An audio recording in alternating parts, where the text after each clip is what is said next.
final 2018 regular season Harwich Mariners home game between the Harwich Mariners and the visiting Brewster Whitecaps. At this time, we would like to welcome...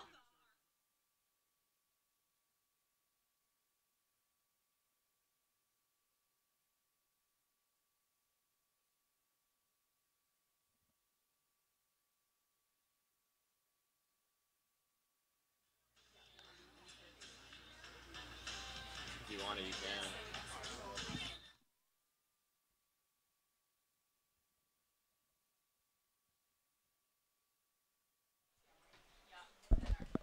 Hello and welcome into White House Field for the final home game of the season. I'm Austin Rooney alongside Thomas and Zarella. Before we jump into tonight's broadcast, though, we are going to recognize all the different host families, the MVP, and a couple of other awards for Mariners players tonight. So that'll do it for us here in the broadcasting booth as we send it down onto the field with our PA announcer, Biz Layton. These families welcome these collegiate athletes into their home and treat them as if they were their own sons. The Mariners are very grateful to each and every one of you. And players, once your name is called, please step out to your host family. Host family, step forward to receive your thank you gift from your player. First, we would like to thank the Bastion family and their players Aaron Shunk and John Kleins.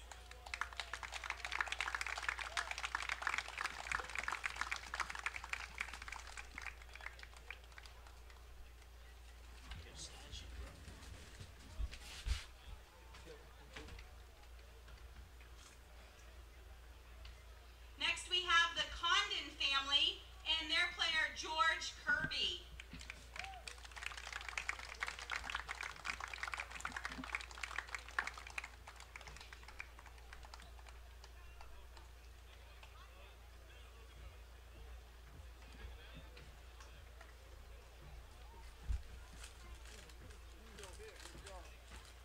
The Crafts family and their players Rob Emery, Nate Eichhoff, Danny Casals, Jordan Green, and Donnie Gress.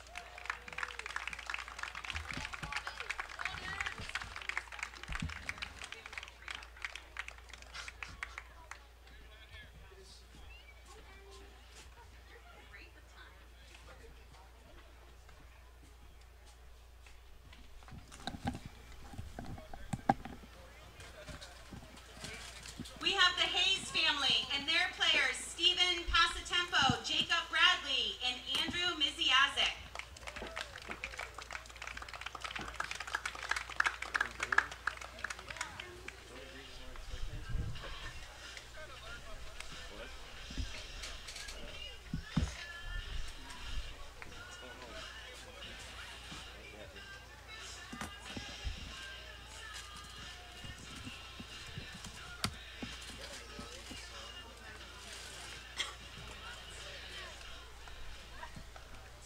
We have the Christofolsky family and their player Matt Cronin.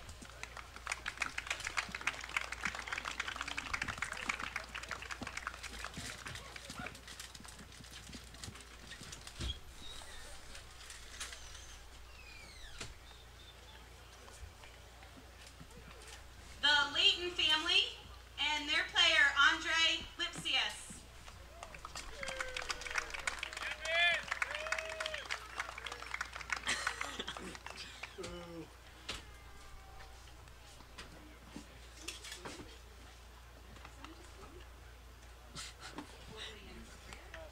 One might. It's probably Danny Casals. Next in attendance, we have the Richardson family and their players Ben Shields and Austin Wood.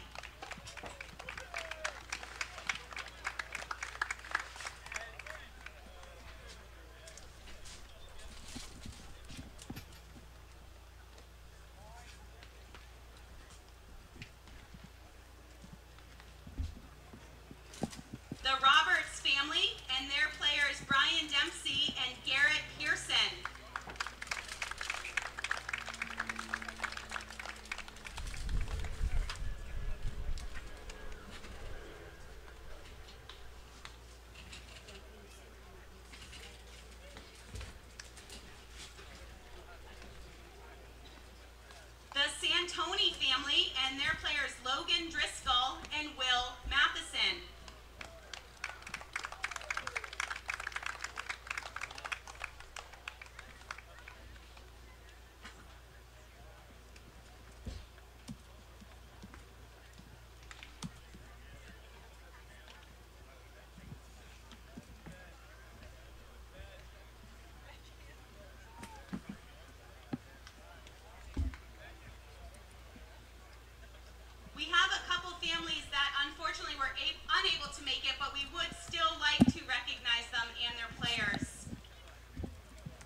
Tebow family and their coach, Mark Tebow.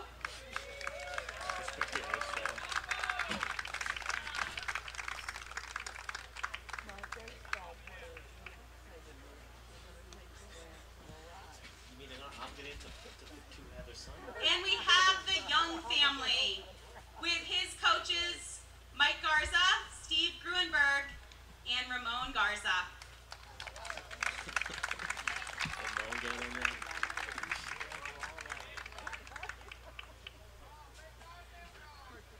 We got Brad with Pete. And finally, we have the Boyd family and his coach, Pete Hascarosa.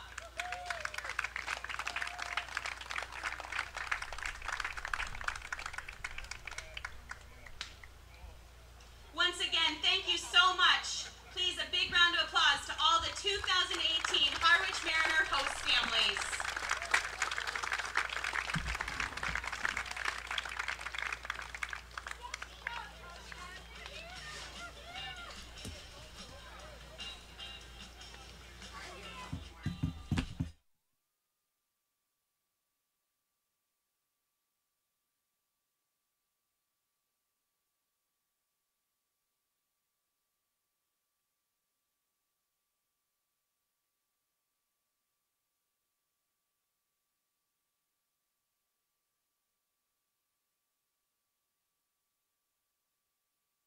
Another very important family to the Mariners. Tonight we would like to pay tribute to one of our own, Mr. Bill Gallup. Members of Bill's family are currently making their way onto the field, joined by our Mariners team and administration. Bill was a volunteer with the Mariners, primarily working in the concession stand, and otherwise known as the hot dog man. We are grateful that we had 10 years working with this outstanding man. Unfortunately, we lost Bill in April of this year and have all felt the sadness of not having him around. Tonight, we're honored to have members of Bill's family in attendance.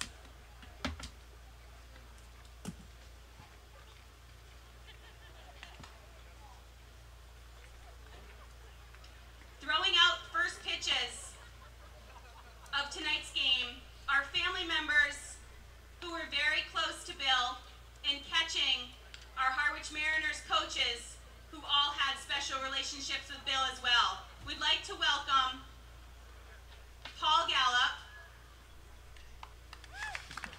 Bill's brother. We'd like to welcome Bill's granddaughter. We'd like to welcome Bill's son, Bill, and Bill's niece, Kate, who will all be throwing out first pitches for tonight's game.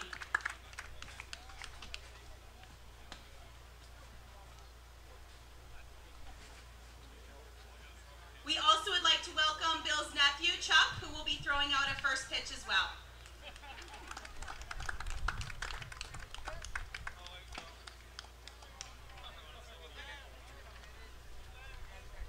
Whenever you folks are ready.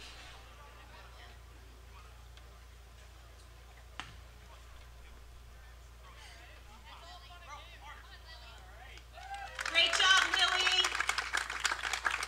Kate, I think you're next.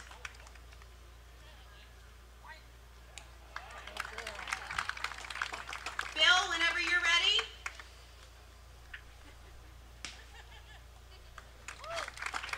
And last but not least, Chuck. Great job. And once again, thank you to the Gallup family for being here tonight to honor Bill.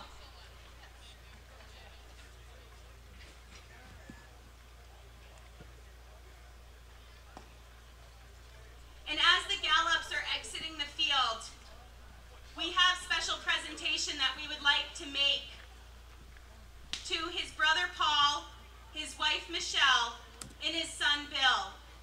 All three of you are going to be receiving special bats in Bill's honor, courtesy of the Harwich Mariners.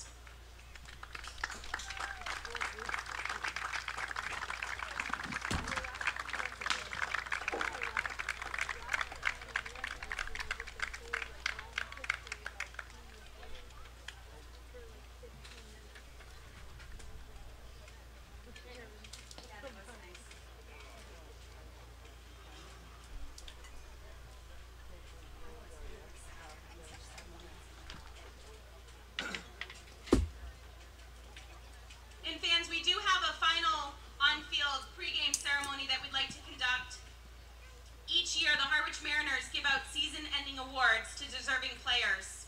We're asking that you continue to direct your attention to the third baseline, where we would like to welcome Harwich Mariners management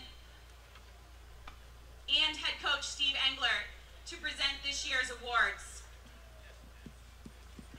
The George Lane Sportsmanship Award is presented to the player who observes the rules and intent of the game of baseball at all times. He is fair and respectful to opponents, and in addition, he's enthusiastic about the game, enjoys playing it, and win or lose, he does his absolute best at all times. This year's recipient has become a familiar face in the Mariners community through working at the Mariners Clinic and volunteering at community events. Presenting this year's award is the Harwich Mariners fundraising coordinator, Bill Marcotte.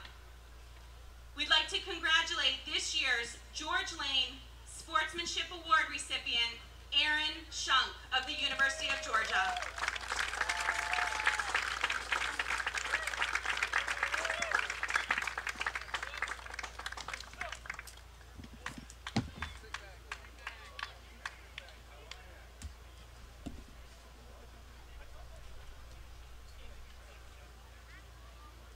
The Al Graber Pitching Award is presented to the team's most outstanding pitcher. Al Graber was a longtime member of the Harwich Athletic Association and the public address announcer for 22 years. He is remembered here at White House Field for many reasons, including this beautiful Al Graber press box. Harwich Mariners Secretary Julie Santoni is pleased to present this year's Al Graber Pitching Award to Andrew Miziazik of Northeastern University.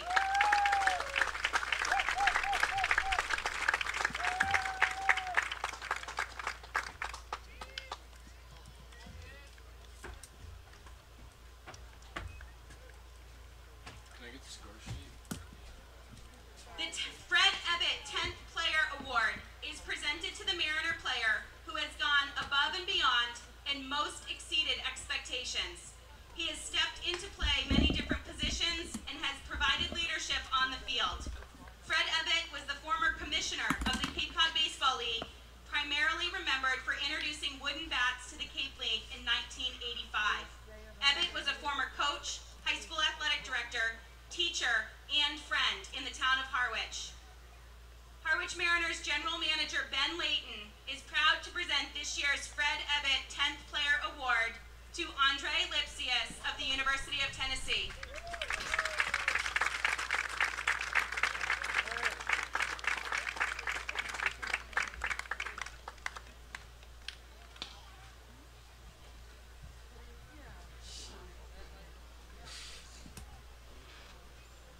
Our final award is the Marty McDonough MVP Award and is presented annually to the team's most valuable player.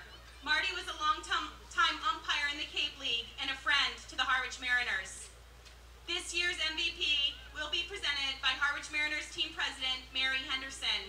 Congratulations to the 2018 team MVP winner, Tanner Morris from the University of Virginia.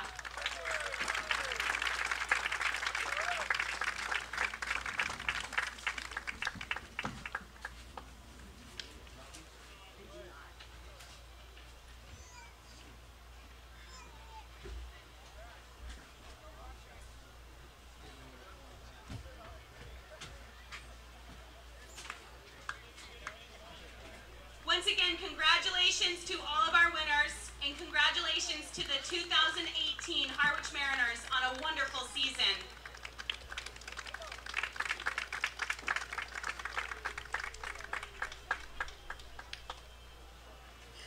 Fans, at this time, it's time to look at the starting lineups for tonight's game. The starting lineups, as always, are being brought to you by Chatham Bars Inn. First, for the visiting Whitecaps. Again, we thank you to the Whitecaps for your patience. They are managed.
Please all rise, remove your caps, and face the flag in right field as we honor America with the playing of our national anthem. This evening's anthem will be played by Eddie Barrett.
Game 44, it is here, and it has finally come, the last day of the regular season for the Harwich Mariners.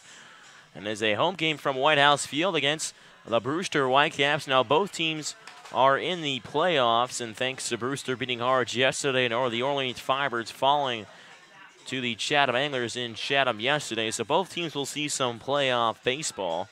But before we get into this game, we're going to talk about the starting pitchers for today. We got Andrew Misiazik going against Reed Detmers on the mound. Misiazik, of course, out of the bullpen for this whole year, but has made some starts back in Northeastern, and he is making his first start on this Cape League season.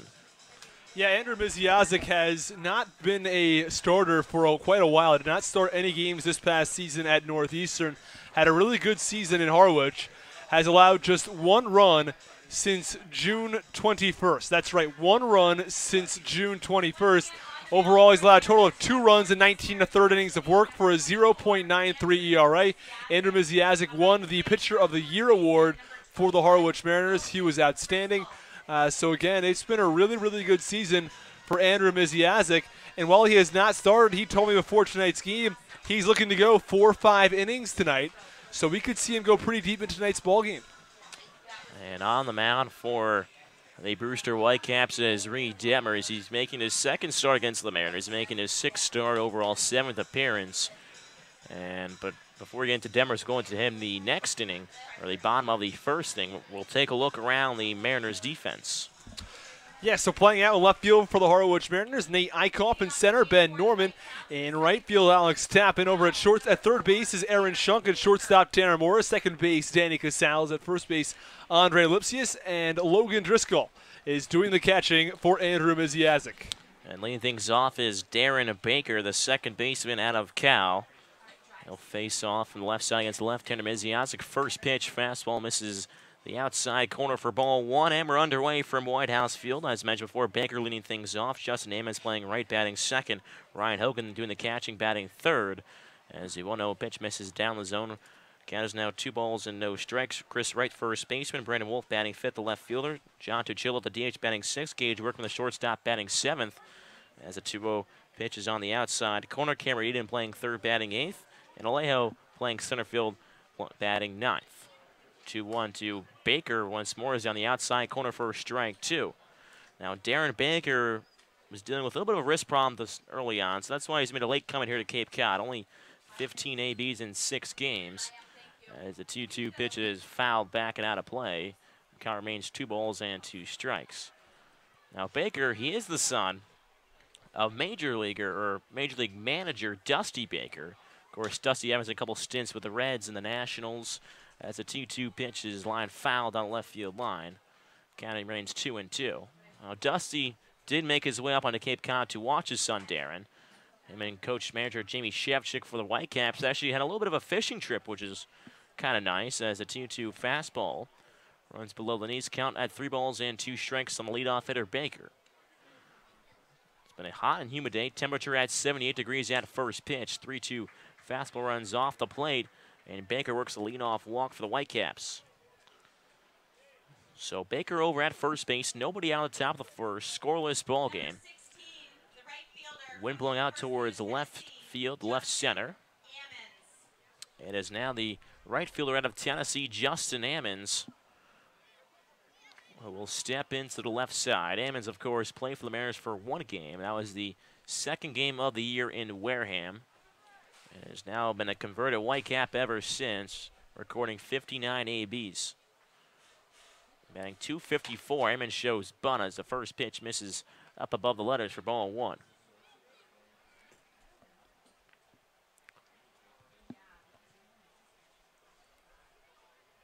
Mizziazza comes set, looks back. Baker going towards as the 1-0 pitch is in there for a strike. 1, throw down to second base, and Baker is thrown out. A nice throw by the catcher, Logan Driscoll.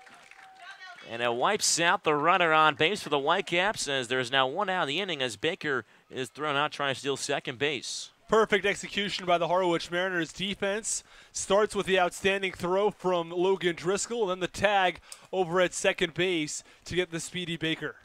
1 ball, 1 strike the count as Mizziazza goes back to the lineup. Check swing by Ammons does not go around, says the third base umpire Phil Capizzola. Awfully close, but able to hold up his Ammons. Tough pitch as well. 2-1 from the lineup once more. Mizziazza is cut on a miss. Count evens back up at 2 balls and 2 strikes.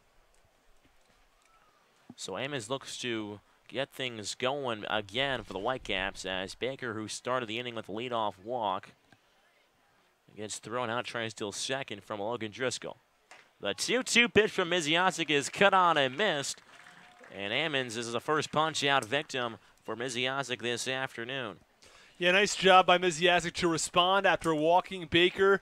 You know, he had 2 strikes in the count when he ended up walking Baker, but he returns nicely, ends up getting Justin Ammons to strike out. Now they're 2 away.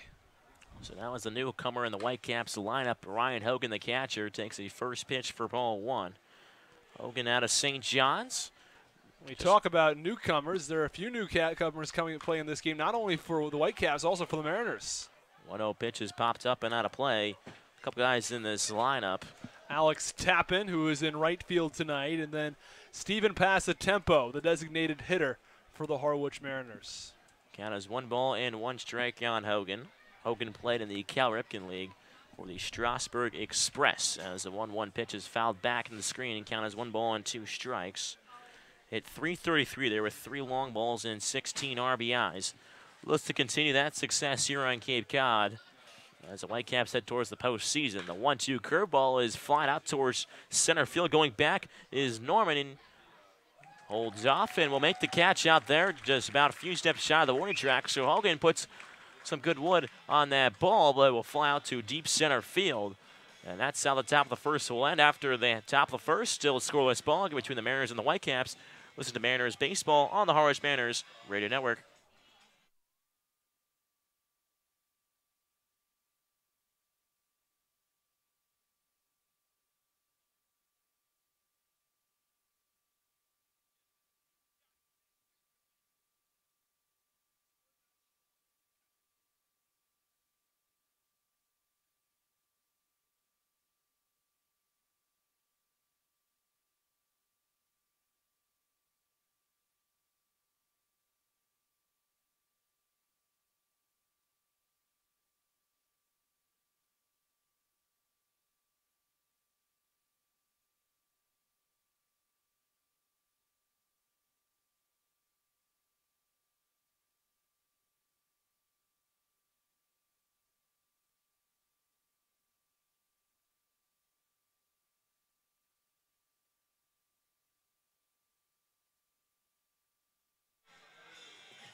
Back inside White House Field for the bottom half of the first inning. It is the southpaw out of Louisville, Reed Detmers, on the mound. Before we get into him, we're going to talk about the defense a line for the Whitecaps this evening. Out in left field is Wolf, and center Alejo, and right field Ammons. Third base Eden, shortstop Workman. At second base is Baker over first base right, and Hogan is doing the catching for Detmers. And the Mariners lineup goes as is. Tanner Morris, the shortstop, leading off. Aaron Shunk, the third baseman, batting second. Lipsius playing first. Batting third, Eichhoff, the cleanup man this inning, playing left field. Alex Tappan, the newcomer for the Mariners, playing right. Batting sixth is Logan Driscoll, the catcher. Batting seventh, Steve Passatempo, the DH, making his second stint on Cape Cod in 2 years. Danny Casals batting eighth, playing second, and Ben Norman rounding out the bottom, playing center field. So Detmers out of Louisville, mentioned before, he's making his second start against these Harwich Mariners. He was excellent up to a point on July 4th. That was a game where the Mariners just took a little bit like a latecomer type of way. They didn't get any base runners on the first 4 innings. As the first pitch, Tanner Morris sees he lines and out to right field for a base hit. Well, showing everybody why he's the team MVP, getting hits like that. That's the sort of hitter that Tanner Morris is. He's not going to knock a lot of balls out of the ballpark. He's going to get a lot of base hits. That's exactly why he's in the leadoff spot, not only in Harwich, but back at Virginia too. So Morris, leadoff hitter, is on. As now the third baseman, Aaron Shunk, in the 2 spot this evening. You know, going back to Detmer's last start against Harwich, Mariners were taking a couple pitches, now looking maybe to attack early, be aggressive at the plate, as we saw Morris was in the last at-bat. As the first pitch is on the inside corner for strike one, and Aaron Shunk. Aaron Shunk, who won the Sportsmanship Award for the Mariners this season, been a really good teammate, doing not only on the field but in the community as well, the community of Harwich. As the 0-1 pitch runs up and out of the zone for ball one. 1 ball and 1 strike is the count. Yeah, Shunk's been a great guy around. We had the interview with Aaron Shunk earlier in this past week's version of or edition of Mariners Monday. It was great. Gave us all the information you could possibly want from a player. 1-1 curveball is at the knees for strike 2. 1-2 the count. So Morris leads off of first base. His leadoff single gets the Mariners in the hit column early on. Still nobody out in the inning as the 1-2 pitch is popped up on the right side of the infield into foul play. Coming back now is the first baseman Wright, and he'll make the catch. It's an interesting play over there for Wright, because even if that ball is dropped, they would still be able to get Morris likely over at second base, because Gage Workman, the shortstop, was covering second base in case Wright wasn't able to make the play. And in that case, Wright would have been able to pick up the ball pretty quickly, fire it over to second base. They probably still could have gotten the force out. But Wright able to circumvent the wind out there as the first pitch to Andre Lipsius. He stakes a hard swing at that one. Going back to the track is Wolf, and it is out of here. A 2-run jack for Andre Lipsius, and he gets the Mariners hit parade going early on. In this bottom of the first inning, the Mariners up 2-0 now over the Brewster Whitecaps, and that's exactly what you want. After yesterday, the Whitecaps put 8 runs up in the bottom of the first. Mariners looking to do the same here as Andre Lipsius, and one swing of the bat drives home 2 runs. Well, it's a promising hit for the Harwich Mariners. It's a promising couple of runs for the Mariners, who have struggled to score runs early in ball games, especially recently. To give the Mariners a 2-0 start is positive, because they really need a win right now. Mariners have not won any of the last 4 games, and going into the playoffs, one of the most important things is to be red hot. The Mariners can at least get 1 win going into the playoffs, so it'll put them in the right column. First pitch curveball to Ned Eichhoff, misses down the zone for ball 1. Lipsius has been one of the more potent home run hitters on this team. Again, the team that is towards the bottom of that home run total. Another curveball misses down the zone for ball 2. 2 balls, no strike is the count. 2-0 fastball outside corner. Eichhoff is in there for strike 1. So we talked briefly about Reed Detmers, but just to go into a little bit more detail, he'd been pitching really, really well recently. I mean, he'd been one of the best pitchers on this Brewster staff. 2-1 pitch is a high chopper over towards the left of the second baseman and Baker. He fields a throw on to first to retire Eichhoff. Out of 6 appearances, 5 were starts. In his last 12 and 2/3 innings coming into tonight's ball game, he'd allowed just 3 earned runs. He had 29 strikeouts, just 7 walks. That's really good in 26 and 2/3 innings. If you're averaging more than a strikeout per inning, that's really good. And if you have less than a quarter of a walk per inning, that's also really strong. So again, both of those numbers are very, very good for Detmers. So he has a lot of things going for him. But on the other hand, tonight, things haven't gone his way early on.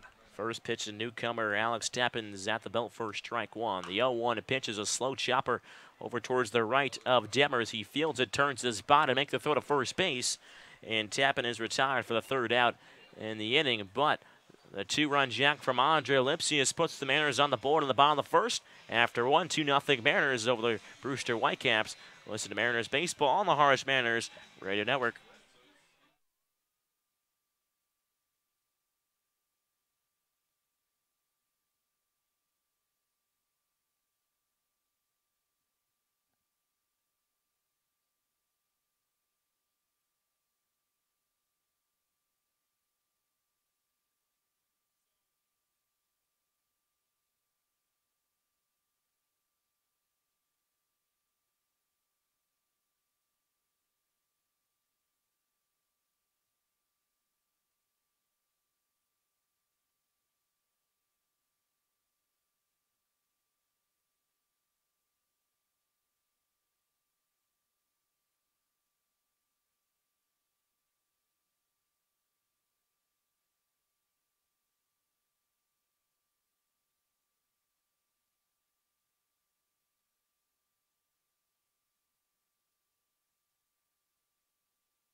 Two 2-0 Mariners lead coming into the top of the second inning. Andre Lipsius.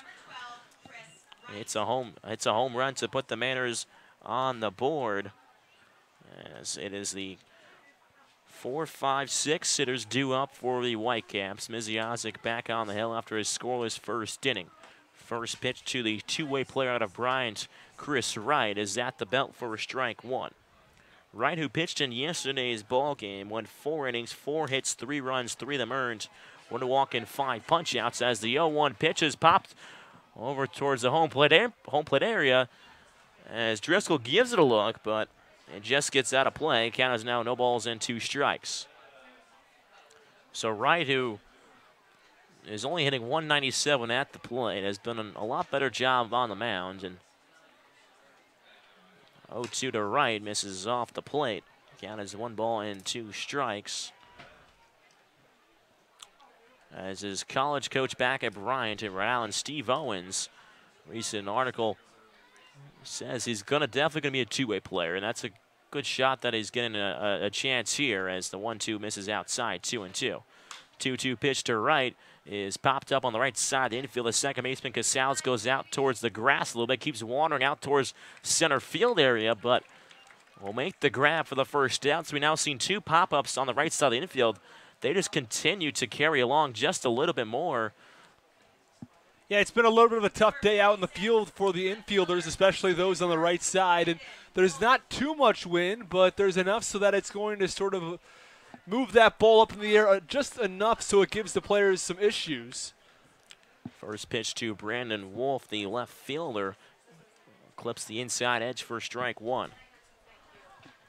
We'll have to see how many pitches Andrew Miziozic will be given tonight. As the 0-1 once more is in there for strike two, as Wolf was quickly in the hole, no balls and 2 strikes. Wolf out of Stanford, native of Las Vegas, Nevada. 0-2 is a short dribbler over towards the second baseman Casals. He fields its sidearm throw, retires Wolf for the second out here in the top of the second inning. And we've seen Andrew Miziozic as a reliever all season long. He finally comes in for a start. And this is the final game of the season. So I think this is very important to note because as someone who's been the closer throughout the season, if he's going 4 or 5 innings tonight, he's not going to be available on Saturday. He's not going to be available on Sunday, and probably won't even be available on Monday. So you're probably looking at somebody who's not going to be available for that first round of the playoffs. It possibly means we might see him as a starter in the second round. First pitch to John Tuchulo is hammered out towards left field, but just shy of the warning track is Zykoff playing position out there in left field. Makes the catch on the run for the third out, so nothing going for the Whitecaps in the top of the second. Still 2-0 lead in favor of Harwich. After 1.5, listen to Mariners baseball on the Harwich Mariners Radio Network.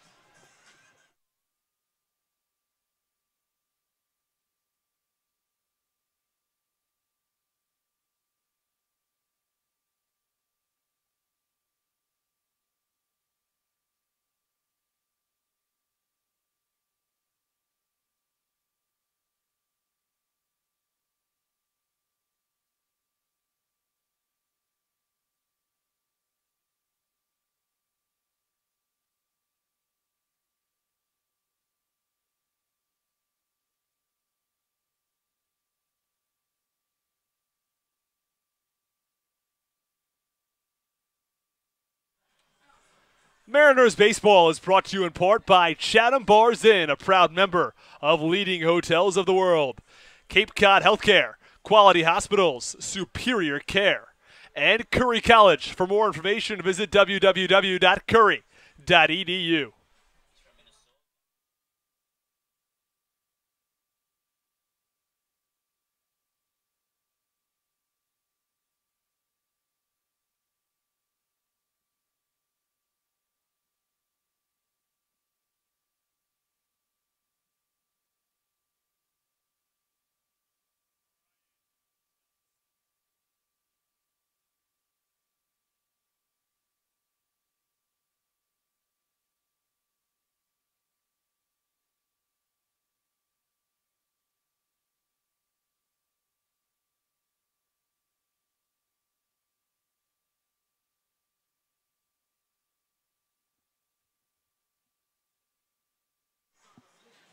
Back inside the broadcast booth from White House Field, as is a 2-0 Mariners lead going into the bottom of the second inning. Looks to tack on a few more here, but there's a new pitcher on the mound for the Whitecaps. It is Ryan Thompson out of Illinois. Yeah, Ryan Thompson has had a couple of starts or a couple of appearances so far on Cape Cod. Neither was particularly good. He played at Chatham on July 17th, pitched an inning, allowed 1 run and 3 hits. His second one was very tough. 2 innings, 6 runs, 6 hits, 4 walks, 3 strikeouts. So it was a very tough go for him, especially in his second time out versus Chatham, as he looks to turn things around versus the Mariners tonight. As the first pitch fastball runs high outside for ball 1. The 1-0 curveball is in there for a strike. 1 on Driscoll. 1 ball and 1 strike is the count on the catcher out of George Mason. He came in yesterday for the injured Brad Debo as a 1-1 is a high chopper out towards Baker at second baseman. Takes a step back in now. Throw on a first is in time as Logan Driscoll is retired here in the bottom of the second inning. So with 1 down, it's still 2-0 Mariners lead, and thanks to the Andre Lipsius 2-run home run over the left field fence. That's the offense that has been for the Mariners so far. So is now another newcomer, the DH out of UMass Lowell, Steve Passatempo. First pitch off speed. This is low and outside for ball 1. Passatempo, who did play for Orleans last year. He did add 4 long balls for the Firebirds, as the 1-0 is a slow chopper over towards the first baseman. Right, he flips it to the pitcher, Thompson. 2 up, 2 down so far for Thompson. He's looked good on the mound since coming in for Detmers. Detmers' final stat line: 1 inning, 2 hits, 2 runs, 2 earned, no walks or strikeouts. Corks the 2 hits, 1 from Tanner Morris and the other from Andre Lipsius. So 2 down here in the bottom of the second, 2-0 Mariners lead. It is the second baseman out of Maine, Danny Casals. First pitch off speed, big bender, misses down the zone for ball 1. And Danny Casals has played well over the past couple of games, improved his batting average back up over 200. Collected 2 hits in yesterday's loss as the 1-0 misses for ball 2 as he gets past the catcher Hogan and to the backstop. Count heads to 2 balls and no strikes. Mentioned for Casals, average at 205. 2-0 pitch just misses, low and outside, count 3-0. Casals' average did dip down to around the 180, 190 range, but now back up. 3-0 pitch catches the bottom part of the zone for strike one. 3-1 the count on Casals with 2 outs in the inning. Through and curveball is hit hard on the ground towards the third baseman. He gathers himself, throws on to first, and Casals is retired. So the Mariners retired in order. A 1-2-3 inning worked by Thompson for the Whitecaps. After 2-0 Mariners lead over the Whitecaps. Listen to Mariners baseball on the Harwich Mariners Radio Network.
Top of the third inning from White House Field. It's a 2-0 Mariners lead over the Brewster Whitecaps.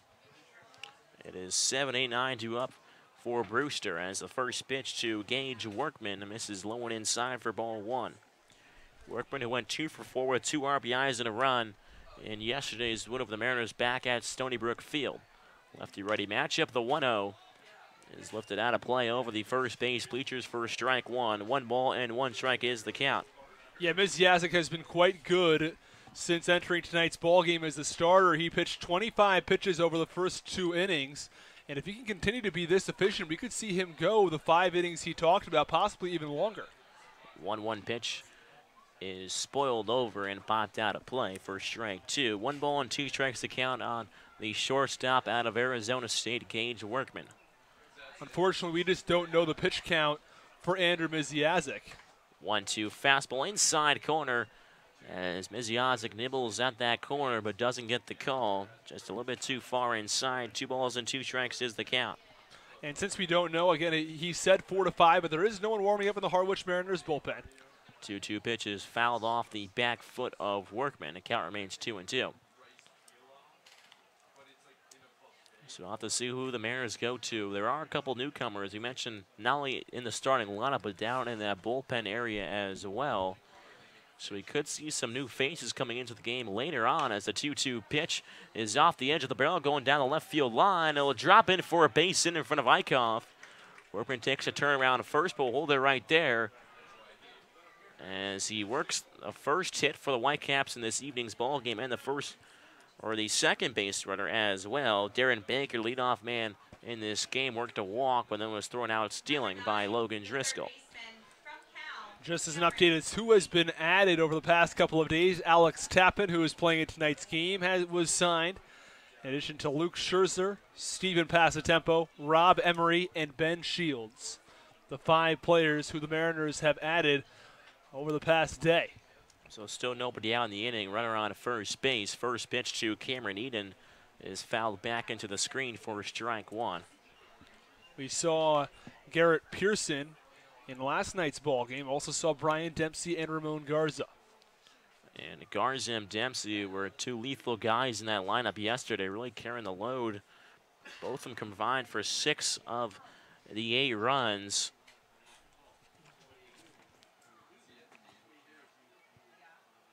Miziaza comes set to the right-hander Eden. 0-1. The pitch bounces and gets away for Driscoll for a second. Going towards second is Workman. He slides in head first, safe.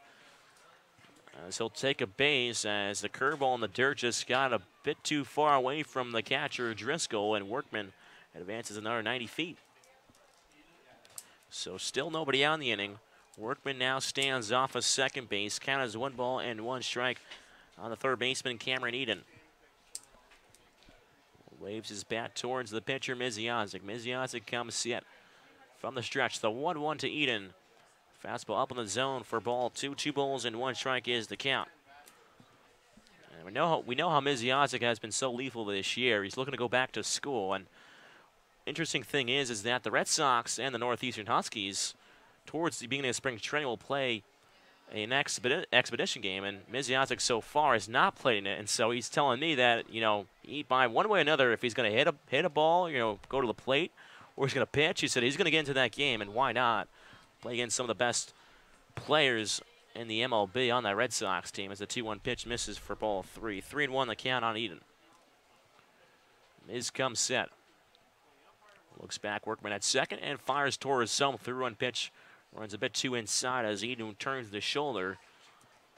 And that's the second walk issued from Miziazic. As there are now runners on first and second with nobody out. 2-0 Mariners lead here in the top of the third.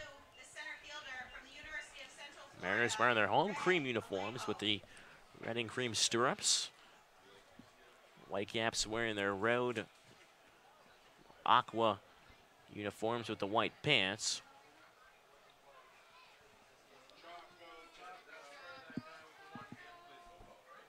Runners on first and second, nobody out as the 9-hitter Ray Alejo. First pitch he sees, he lifts it out of play over the hill on the right field side. Count is quickly 0-1. So Alejo, who was one of those guys that got to bat twice in that 8-run first inning, went 1 for 5 with an RBI. Clicked that only hit in his second AB in the first inning. 0-1 pitch to Alejo as a curveball bounced right back to Miziazic. Miziazic throws to the second base. Casals comes back around the bag in time to retire the speedy Alejo.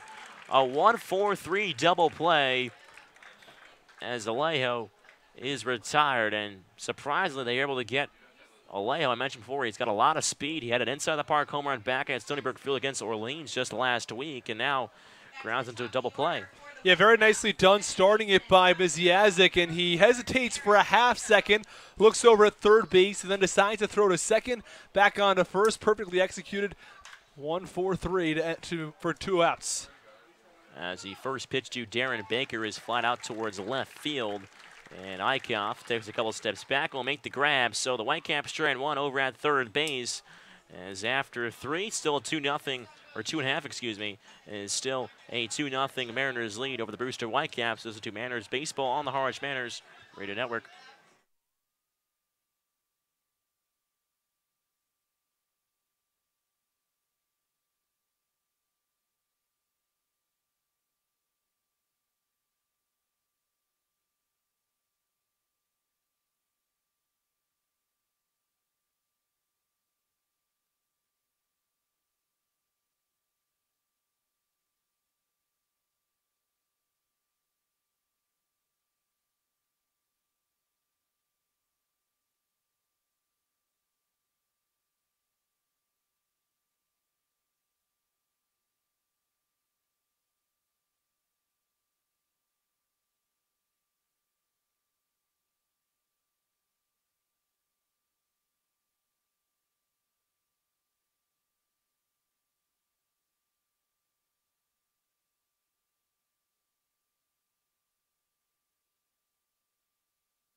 Bottom of the third inning from White House Field. 9-1, 2 hitters set to do battle against Thompson. And in for his second inning of work, Thompson worked a 1-2-3 inning. All balls on the ground, all ground outs. First pitch, Ben Norman sees. He slices one down the left field line for a base hit as it just squeezes in on the left field line. Norman will cruise into second base, thinking about three, and will hold that up right there as a throw comes trickling into the third baseman, Eden. So a leadoff double off the bat of Ben Norman as the Mariners look to tack on a few more. They already lead 2-0. Yeah, it's a nice double for Ben Norman, somebody whose bat is starting to come together at the plate. We mentioned yesterday how he has a hitting streak going, and now that has extended to 6 games. He has reached base safely now in 8 consecutive. So top of the order comes back around as the left-handed hitting shortstop Tanner Morris. He singled his first at-bat against the left-hander Reed Detmers as the first pitch backdoor curveball is in there for strike one. As the throw back to the pitcher Thompson, he had to jump up in the air, almost falling off the mound to make that one. So doing a little extra work out there is Thompson as Norman stands off at second base. Still with nobody out here in the bottom of the third, 2-0 Mariners lead. 0-1 pitch is sliced out towards left field as Norman is held up at third base. Throw comes back in rather quickly over towards the home plate area as Morris is now 2 for 2 in this ball game and just proving why he is the MVP for this Harwich Mariners team. Well, he's been outstanding. It's yet another example of a base hit from Tanner Morris. As I was mentioning back in the first inning, he's not somebody who's going to hit the ball out of the ballpark that frequently. He's not going to get even a ton of extra base hits, but he's going to get a ton of base hits into right field and the left field. Hits the ball the other way really nicely. It also can pull the ball into right field when he needs to do that as well. So he's been a really good hitter for the Harwich Mariners this season and leads the Mariners in average now at .321. First pitch to Aaron Shunk runs off the outside edge for ball one. So runners on the corners with nobody out. 2-0 Mariners lead. Mariners have 4 hits in this evening's ball game. 3 of the hits from Morris and Lipsius. The 1-0 to Shunk. Off speed just doesn't quite bite down enough. Count is 2-0. Connor, they got 1 hit. So Shunk will step out for a second. Will come back into the back edge of the right-hander's batter's box. Thompson peeks over his shoulder at Morris at first. He kicks and fires. 2-0 pitch is grounded on towards the third baseman, but foul. As Joe Lasorsa comes on with the hat, using the hat as a glove, makes a nice grab, and then puts the hat on. You got to love it down there in the bullpen area. It's count as 2 balls and 1 strike. You mentioned the bullpen area. Well, there's no action as Miziazik has gone 39 pitches tonight. Have to wonder how much longer he will go. He said he could go as many as 4 or 5, so he's clearly headed out for the 4th. 2-1 curveball is flat out towards right field. Going back is Ammons. He'll throw the ball back in, and coming in to score is Ben Norman standing up. So that's a sacrifice fly off the bat of Aaron Shunk. He drives in the 3rd run for the Mariners this evening. Is now a 3-0 lead over the Brewster Whitecaps. It's important for the Mariners to continue to string hits together and get runs one way or another. We discussed their issue with, in the past few games, not being able to drive in runs with runners in scoring position. Tonight, they get a double from Ben Norman, a single from Tanner Morris, and then they get the sac fly from Aaron Shunk. So they're getting hits when they need to get them. First pitch, curveball, and catches the bottom part of the zone to Andre Lipsius. He hit the 2-run jack back in the first inning. He also won the Fred Ebbets 10th Player Award for this year's Mariners team. It's a player who goes above and beyond and most exceeds expectations. 0-1 pitch to Lipsius, runs upstairs. Count is now 1 ball and 1 strike. So Moore is still off of first base here with 1 out. Bottom of the 3rd inning. It is a 3-0 Mariners lead over the Whitecaps. Thompson comes set. He kicks and deals. The 1-0 pitch is popped up and out of play over the first base hill area. Count is 1-2. The other thing about Andre Lipsius, it says he's one of the players who exceeds expectations. He's the 10th Player Award, but I feel like he's more than that for the Harwich Mariners. it almost seems as if, he was one of the players coming in that a lot of people thought very highly of. He hit .315 back at Tennessee, added 7 home runs, 42 RBIs. These are very good statistics in the SEC. 1-2 pitch is skied out towards shallow right field. Ammons coming in a couple steps to make the grab for the second out of this third inning. So back-to-back retired here for the Mariners, but the Mariners did get one across on that sacrifice fly off the bat of Aaron Schunk. Number 25, the left fielder from the University So of with 2 outs, still on first base is Morris. Norman started the inning with a double, then a single from Morris, and then a sac fly from Schunk. And that's how the Mariners manufactured a run in this third inning. First pitch, Nate Eichhoff is chopped at the plate and will skip foul. Count as 0-1. Eichhoff playing left field, and we talk about Lipsius moving to different positions. Eichhoff as well. Guy that can play. We've seen a lot of Cape teams as well. Guys just playing a multitude of positions. 0-1 pitch to Eichhoff is grounded over towards the hole on the right side. Sliding in is Baker. He'll throw on to the first baseman right, and Eichhoff is retired. As the Mariners do get another run across here in the third inning off the bat of Aaron Schunk on the sacrifice fly. Is now a 3-0 lead after 3. Listen to Mariners Baseball on the Harwich Mariners Radio Network.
.39 pitches into Misiozic's outing. He has allowed 1 hit, 2 walks, and no runs. He's looked quite good as the Mariners lead it 3-0 in the top of the 4th. Austin Rooney alongside Thomas and Zarella. Still no action in the Harwich Mariners bullpen as former Mariner Justin Ammons will step in from the left side. Misiozic's looks his usual self so far. Really attacking hitters, and he proves why he was an all-star and is a pitcher of the year for this Mariners team.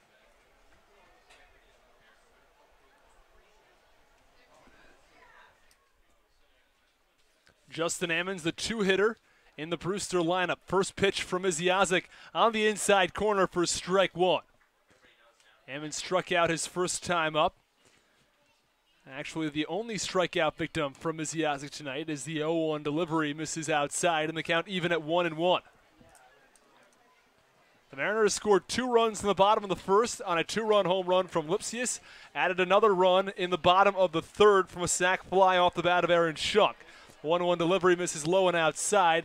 Count 2-1. 3-0 Mariners lead in the top of the 4th. As the 2-1 pitch is swung on. A high fly ball to deep right field. Back to the track, to the wall. You can say goodbye. A solo shot off the bat of Justin Ammons. And the Brewster Whitecaps cut the Mariners lead to 3-1. And that's a big hit for the Whitecaps. They get their names out on the scoreboard out in right field. It's something that, just to even get 1 run early on really helps. There's not a lot of pressure when you're towards the end of the game where it's like, wow, we still don't have a run yet. Get that run on the board as early as you can, especially with 1 swing of the bat. It also helps as well. It's Justin Ammons' first home run of the year with the Brewster Whitecaps, and only his 3rd RBI as the first pitch to the 3-hitter. Ryan Hogan is swung on and missed in the count 0-1. The 0-1 delivery. Fastball misses upstairs and outside, and the count even at 1-1.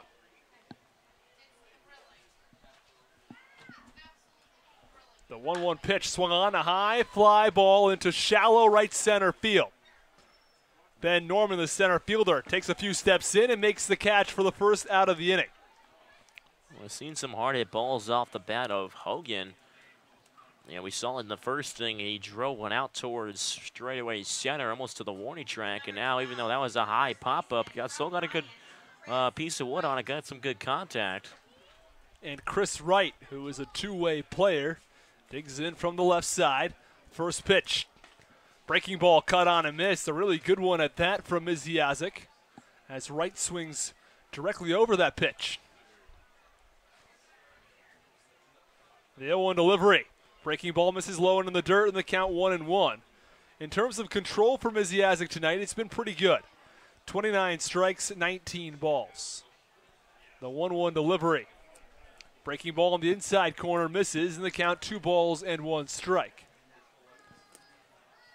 What I've talked about a fair amount this year is the ratio from strikes to balls you want to have is the 2-1 pitch. Fastball swung on and missed, and the count 2-2. You want to be at least a 1.5 to 1 ratio between strikes and balls. Ideally 2 to 1 is the 2-2 pitch. Fastball at the knees for strike 3. Wright goes down looking on a pitch at the outside corner, and they're 2 away in the top of the 4th. Even though that's only his Misiazik's second punch out in 3 2/3, we've seen it before where sometimes he doesn't have the high punch out totals, but sometimes, going back to one of his last appearances, he struck out 6 of the 9 batters that he faced. So he has at times just shown that he has the swing and miss stuff. The 5-hitter Brandon Wolf steps in. First pitch breaking ball swung on and missed. Going back to that point you made, Thomas, oftentimes when a pitcher is out of the pen, they're only going to go for an inning, maybe 2 innings, and they have the ability to throw harder as the 0-1 pitch fastball right down the middle, count 0-2. And that allows the breaking ball to work that much more effectively. But when you're in a start, you can't put everything, you can't go 110% for each and every pitch because you have to go longer in a game as the 0-2 pitch swung on and missed, struck him out. So back-to-back strikeouts for Misiazik, despite the fact he only had 1 strikeout coming into this inning. He strikes out another pair, and at the end of 3.5, it is the Mariners 3 and the Whitecaps 1. You're listening to Mariners Baseball on the Harwich Mariners Radio Network.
Bottom of the 4th inning from White House Field. Austin Rooney alongside Thomas Zinzarella as the Harwich Mariners on top 3-1. They scored 2 runs back in the bottom of the 1st, added another run in the bottom of the 3rd. The Whitecaps responded with a run of their own, a solo shot off the bat of Justin Ammons in the top of the 4th. As the first pitch runs upstairs and inside on the right-handed hitter, Alex Tappet. The 1-0 pitch. This is outside, count 2-0 on Tappan. Alex Tappan, one of the kids from UVA. Of course, Tanner Morris also goes to Virginia, along with Nate Eichhoff. A 2-0 delivery. Breaking ball, cut on and missed, and the count 2 balls and 1 strike on Tappan. And as a freshman back at UVA, he started 54 games for the Cavaliers. 2-1 pitch, swung on, a high chopper up the middle, fielded by the second baseman. Baker throws on to first, not in time. His first base hit in a Harwich Mariners uniform to Alex Tappan.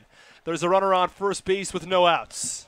Yeah, that was a ball that just got past the shortstop Workman, and Baker would have a tough play. Had to try to go off his back foot and almost got Tappan, but able to beat it out. And it goes down the scorebook as a single. Doesn't have to be pretty, no matter how.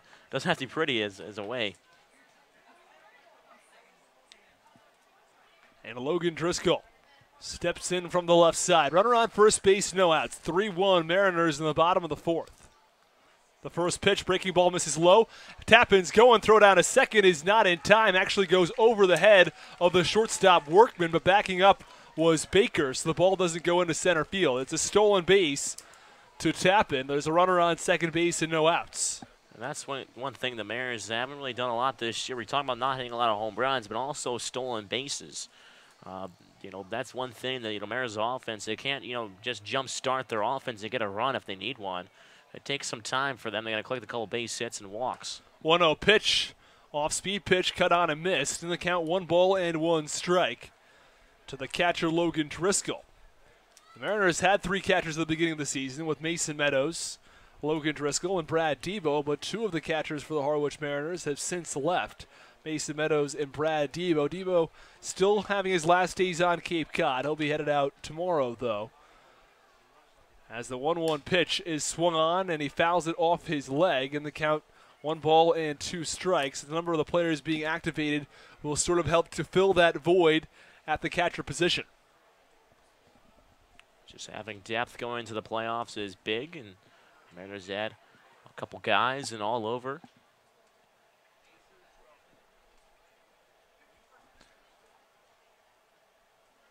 Steven Passatempo, one of those guys who may get some starts at catcher. He's somebody who hits a lot of long balls. As the 1-2 pitch is swung on and chopped foul down the first base side, he stands on deck. He had 11 home runs in the NACBL this season. Also added 32 RBIs and 134 at-bats. Those are outstanding numbers from the right-handed hitter. He played for the Winapskaki Muskrats, one of the cooler names in the NACBL. We talk about the Keene Swampats. The 1-2 pitch to Driscoll. Cut on and shot foul over towards the Brewster dugout once again, and the count remains 1-2.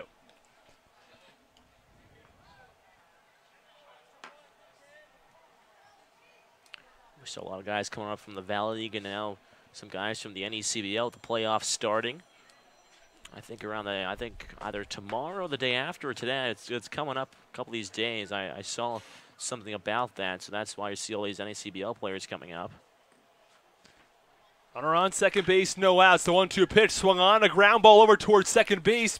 Baker has trouble fielding it, ends up knocking it down and throwing to first in time to get Driscoll. So 1 away, and advancing to third base is Alex Tappan. So runner on third base with 1 out. Mariners have an opportunity to get a run back in the bottom of the fourth inning and not possibly trade the run with the out. It's something the Mariners would like to do more frequently than they currently do. They're not able to do that feat all that often. First pitch to Passatempo, swung on and fouled off behind home plate, in the count 0-1. You mentioned the power he has. He was tied for second in the NACBL on home runs with 11. And then 42 RBIs was good for fourth.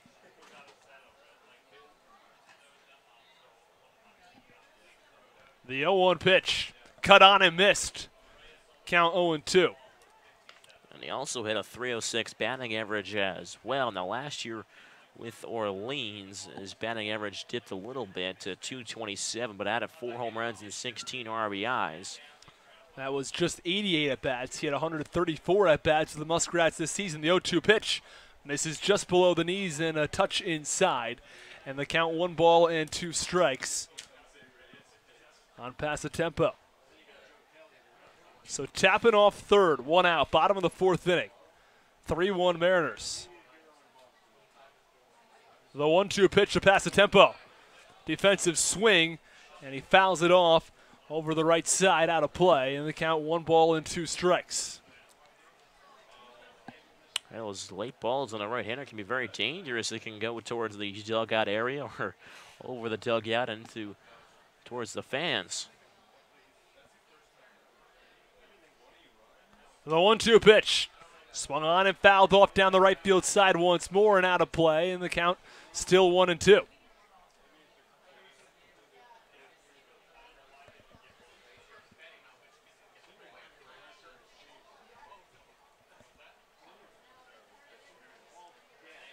Passatempo digs back in from the right side. Looking to drive in that run from third base as Tappan stands just a couple of steps off the bag. The 1-2 delivery. Cut on a high fly ball towards center field. Alejo drifts back. This should be enough to get the run, and he makes the catch, tagging from third, and scoring is Tappan. It was a solid throw from the center fielder Alejo, but not in time to get Tappan at the plate. So the Mariners extend their lead to 4-1 in the bottom of the fourth inning.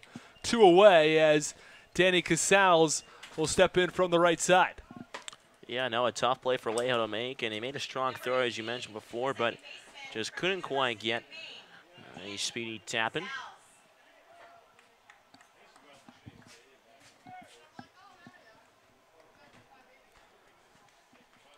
Mariners have scored a run in 3 of the 4 innings tonight. They scored 2 back in the bottom of the first with a 2-run home run from Lipsius as the first pitch is swung on and grounded over towards short Workman Fields. He'll throw to first. That will do it. As I was mentioning, they scored 2 in the first, 1 in the third with a sac fly from Shunk, and another one here in the fourth with a sac fly from Passatempo. So, after 4 innings, it is a 4-1 Harwich Mariners lead. You're listening to Mariners Baseball on the Harwich Mariners Radio Network.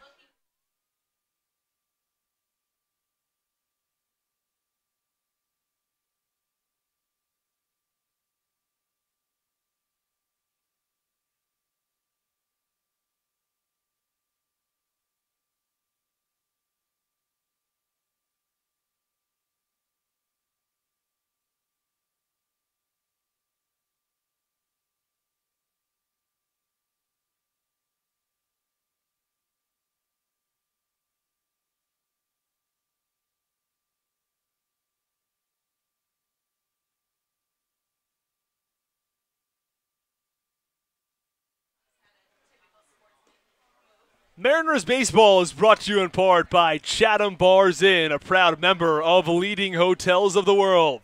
Cape Cod Healthcare, expert physicians, quality hospitals, superior care.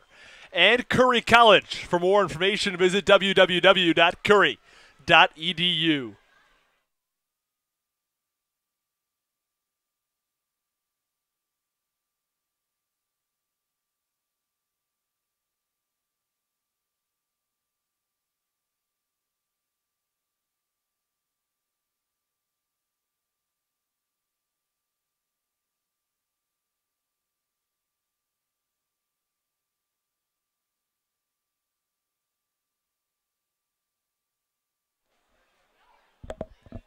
Top of the 5th inning from White House Field, a 4-1 Harwich Mariners lead.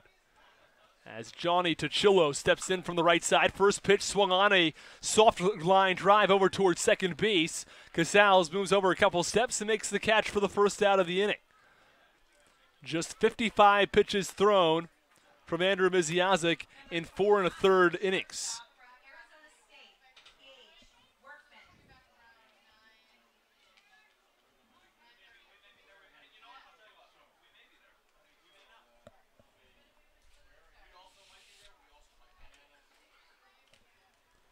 Gage Workman steps in from the right side. First pitch swung on a high pop-up into shallow right field. Moving in is Tappan. He makes the catch, and there are 2 away.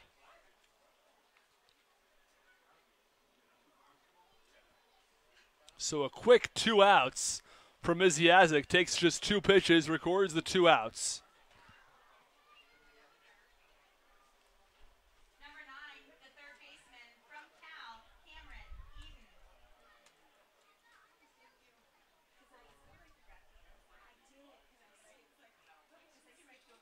Base path's empty, 2 outs. as Cameron Eden digs in from the right side. First pitch misses outside, so there's no 3-pitch inning from Misiazic. As the first two batters had swung on the first pitch. The 1-0 pitch cut on and missed, count 1-1.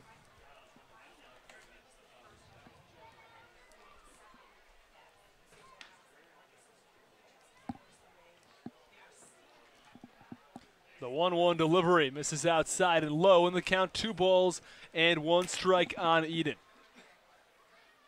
2 away in the top of the 5th. 4-1 Mariners. Austin Rooney alongside Thomas Zinzarella. We're glad to have you with us on a beautiful Thursday evening from White House Field, the final game of the regular season. As the 2-1 pitch is cut on and fouled off behind home plate, count 2-2. Of course, the Mariners will be making the postseason this year as they'll take on the Chatham Anglers in the first round of the playoffs this weekend. Should be an exciting series. First game in Chatham, of course, coming right back here. 2-2 delivery, cut on a high, pop up into foul territory. It's going to drift out of play, and the count remains 2-2. And the Whitecaps will take on the first place in the East Division, the YD Red Sox, who have won 3 of the last 4 championships, and of course Brewster winning last year, so that should definitely be an exciting series as well. The 2-2 pitch. This is just below the knees, and the count full at 3-2. Mariners last won a championship, of course, back in 2011. We talked about that with Coach Englert as a 3-2 pitch cut on and missed. Eden goes down swinging a very quick 1-2-3 inning from Andrew Misiazic. We'll talk about the interview and more when we come back. But at the end of 4.5, it is the Mariners 4 and the Whitecaps 1. You're listening to Mariners Baseball on the Harwich Mariners Radio Network.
Bottom of the 6th inning from White House Field. Austin Rooney alongside Thomas Zinzarella. I beg your pardon. Bottom of the 5th inning from White House Field as the Harwich Mariners lead the Brewster Whitecaps 4-1. Thank you guys very much. Yeah, it was. Thank you very much. It's the 9-1 and 2 hitters due up for the Mariners: Norman, Morris, and Shunk. First pitch to Ben Norman swung on and a ground ball over towards third base. Fielding it and throwing over to first, not in time. As the third baseman Eden threw a throw that was offline over at first base, as Wright had to take his foot off the bag, and now there's a runner on first with no outs. It was an awfully close play at first.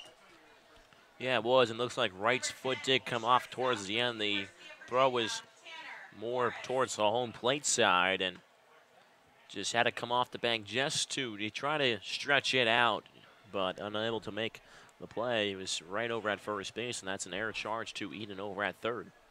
Runner on first base, no outs. First pitch at the letters for strike 1, and the count 0-1. We talk about Tanner Morris win the MVP award, and that's back-to-back years now where ACC guys have won. Of course, Tyler Baum was with the Mariners this summer, won it last year.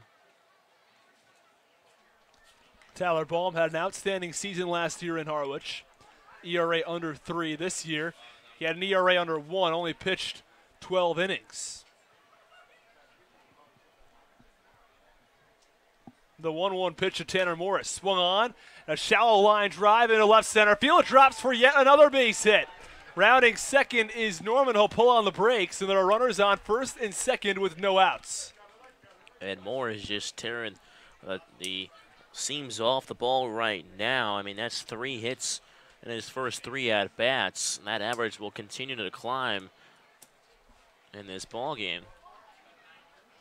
Runners on first and second, no outs. I was talking about the interview we did with Coach Steve Englert as Tanner Morris will come out of the game.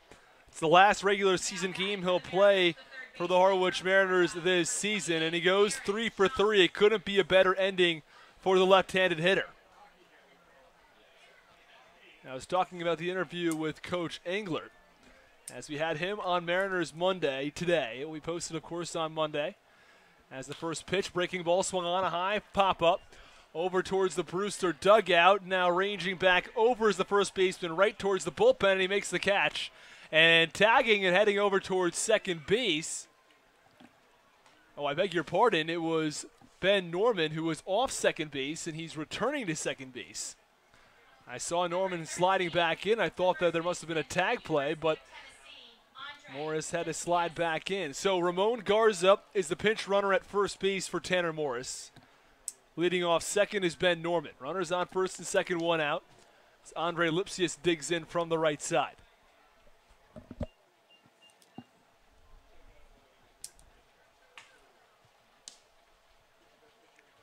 The first pitch to Lipsius misses low, and the count 1-0.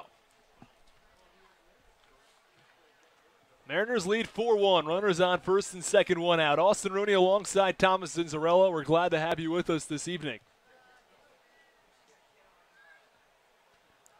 For the Mariners' final regular season game of the year, they have an off day tomorrow as it will be a team day. The team will spend the day together as the 1-0 delivery misses upstairs, count 2-0. And then on Saturday, the Mariners will start the season, or the postseason, against the Chatham Anglers in the first round.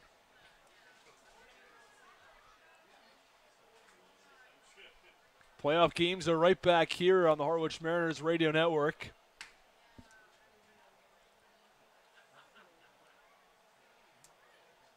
As the 2-0 delivery cut on and fouled off, out of play, and the count 2 balls and 1 strike on Andre Lipsius.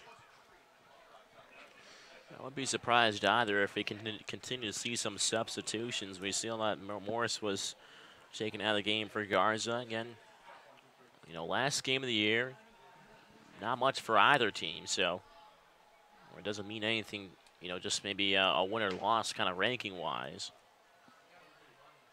The 2-1 pitch to Lipsius swung on, a ground ball over towards short. Workman throws to first. It's in time. He had no play at second base. The speedy Ramon Garza was coming into second quickly, and Workman saw that he wouldn't have a play, so he only fired across the diamond. There are 2 outs. Garza on second, Norman off of third. It's because it was such a slow ground ball as well that he had to try to see the ball through the overhead second base was Ben Norman going over towards third. So that, again, just takes away a couple extra seconds or so. He couldn't try to charge the ball in and try to get in the way of Norman. Otherwise, it could be, you know, an obstruction call or... And the first pitch to Nate Eichhoff. Breaking ball misses below the knees, and the count 1-0 on the left-handed hitter.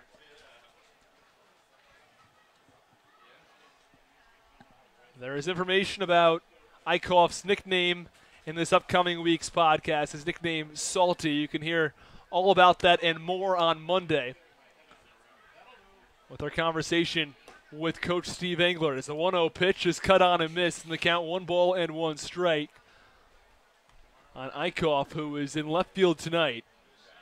And he has been the most versatile player defensively for the Harwich Mariners this season, no matter where they've needed him. Whether it be in right field, left field, third base, second base, first base, he's done it all. Runners on second and third, 2 outs. The 1-1 pitch, fastball runs up and in, and the count 2-1.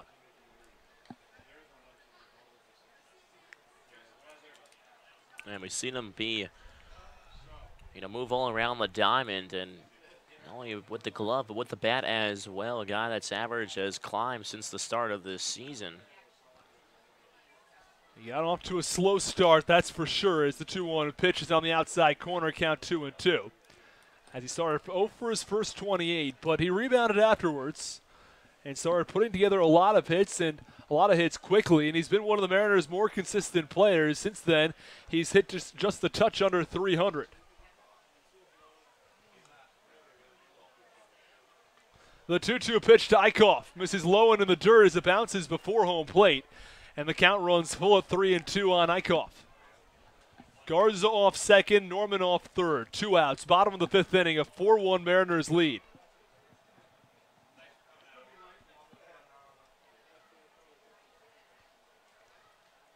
Ryan Thompson comes set. Gets the sign from the catcher, Hogan. The 3-2 pitch. Swung on, a high pop-up foul down the left field line. And the count remains 3 balls and 2 strikes. Seemingly hit something over there as it heard a loud bang.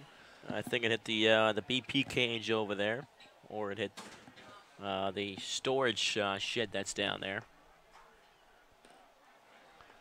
As Nate Eichhoff works a deep count in the bottom of the 5th inning with 2 outs. This will be pitch number 7 of the at-bat.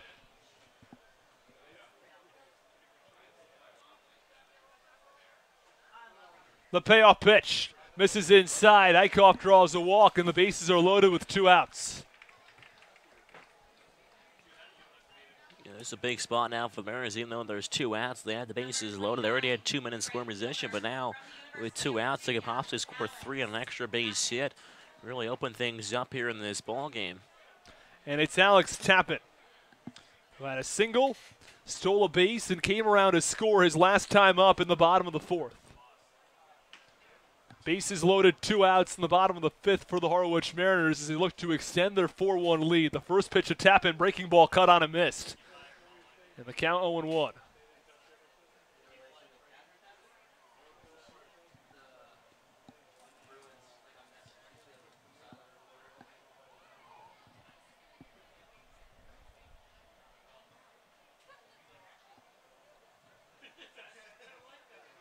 Thompson comes set.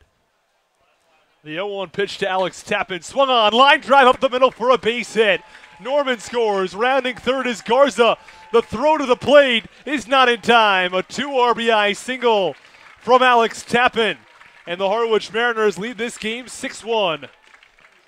And Tappan's a guy who was making his Camp League appearance or debut today, and now he's collected back-to-back singles and back-to-back innings. And this one plating 2 runs.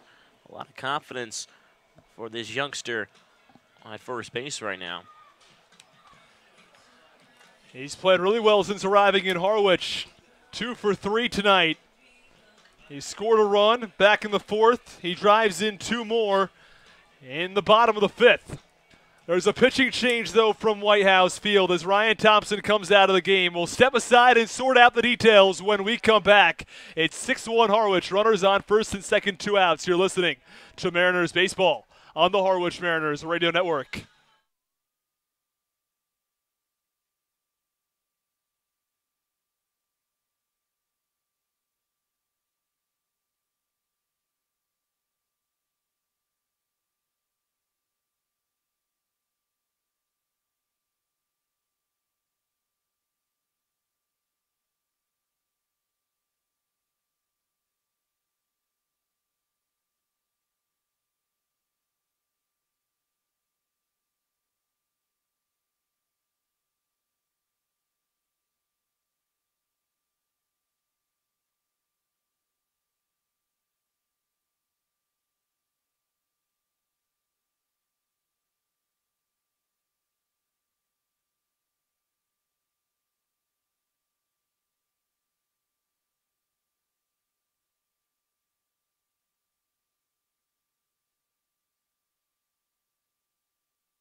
Welcome back in the bottom half of the fifth inning from White House Field. 6-1 Mariners as there's a new pitcher on the mound for the Brewster Whitecaps. That's Brandon Wilkes from Bethune-Cookman. He's pitched 1 inning so far for the Whitecaps, allowed 1 earned run as the first pitch misses outside. Count 1 ball and no strikes on Driscoll. Out of the Valley League this past season, played for the Staunton Braves. And in 20 2/3 innings with the Staunton Braves, he had 25 strikeouts, allowed just 4 walks and 16 hits. As the 1-0 delivery misses low, and the count 2 balls and no strikes on Driscoll.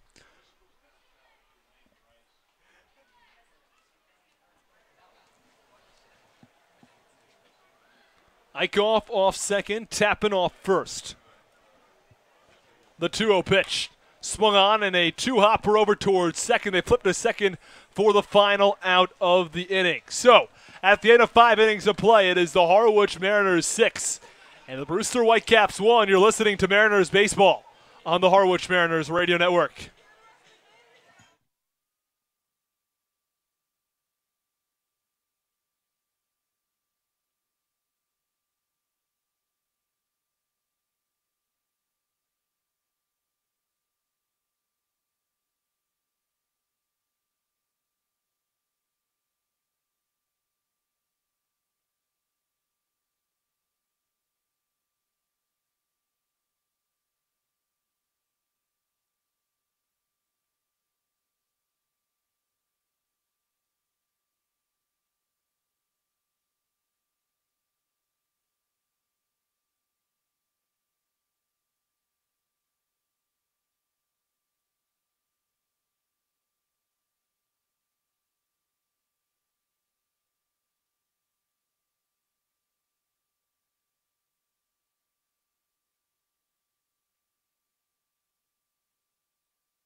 Welcome back in the top half of the 6th inning. 6-1 Mariners. Austin Rooney alongside Thomas Zinzarella as there are some defensive changes along with a pitching change from White House Field.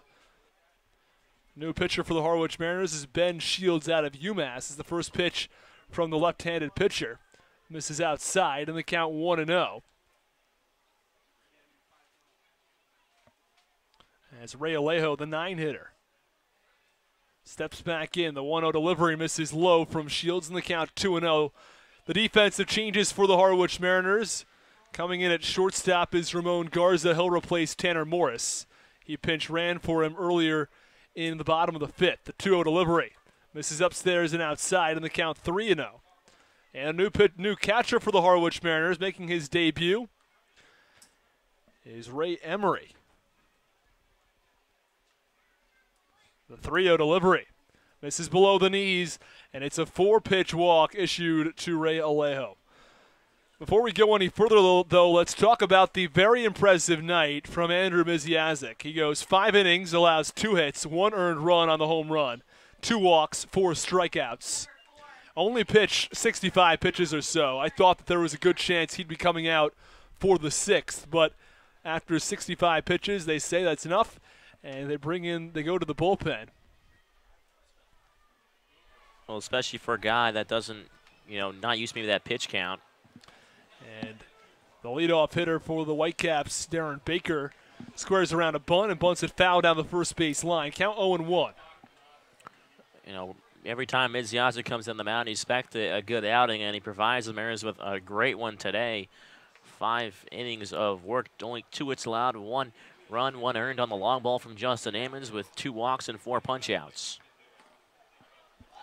The 0-1 pitch to Baker. Misses low in the count, 1-1.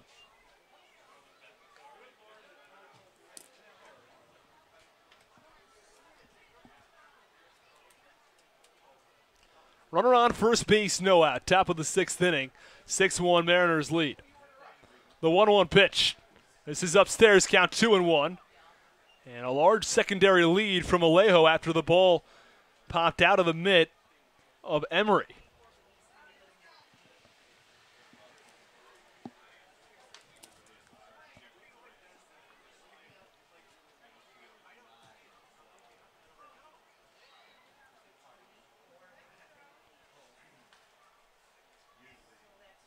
Shields comes set, the 2-1 pitch upstairs again, and the count 3 balls and 1 strike on Baker.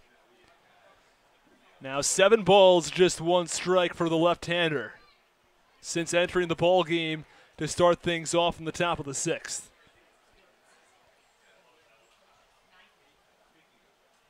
The 3-1 delivery. Pitch on the outside corner, and the count runs full at 3 balls and 2 strikes. Even though he fell behind the count, mounting a comeback is Shield, which is what you like to see, a guy that competes coming out of the Futures League, played for the Brockton Rocks, where he made 13 innings of work and 7 appearances, including 1 save. 3-2 pitch, swung on, a ground ball over towards second base. Fielding it is the second baseman, Casals, who throws across the body and gets the out. A crazy event over there, but at second base. The shortstop, Garza, was cutting over towards his left towards second base, and the second baseman, Casals, was going towards his right towards second base. It got by the glove of Garza, almost colliding with the runner on base, Alejo, somehow avoiding him. Casals is able to field it and throw across the body to get the out at first base. A tremendous job by the Mariners' second baseman. Yeah, it was basically a train wreck at second base after Casals made the throw, then being knocked down by Alejo. Both guys okay, though.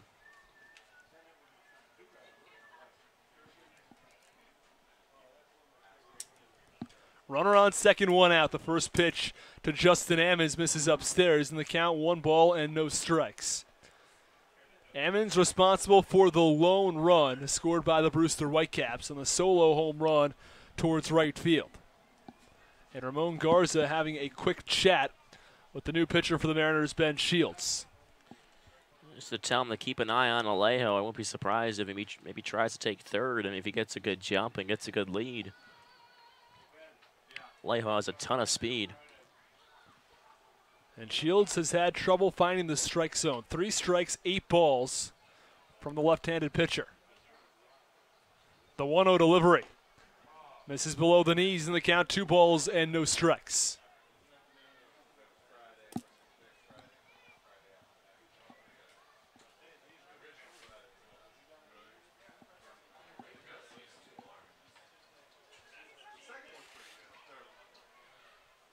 One out in the top of the 6th. 6-1 Mariners, runner on second, 1 out. The 2-0 delivery. Fastball right down the middle, and the count 2-1.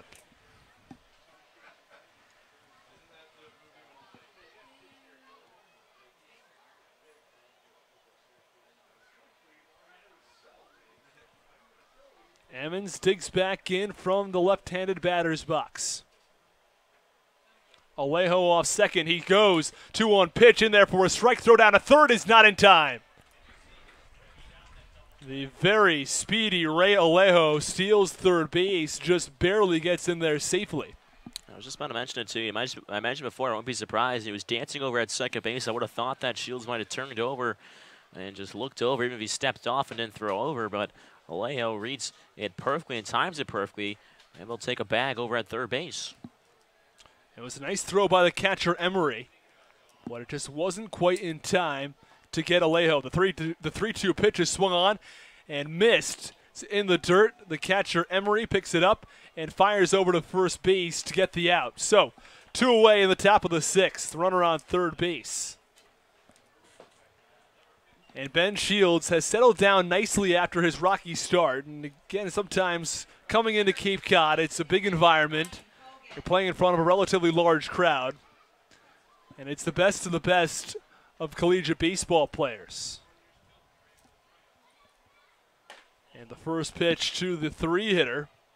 Ryan Hogan misses outside, and the count 1 and no strikes. I mentioned before, after Hogan's last at bat, that he's put some nice wood to the barrel of the bat, so we wouldn't be surprised if they're able to find something here. 1-0 pitch runs inside, and the count 1-1.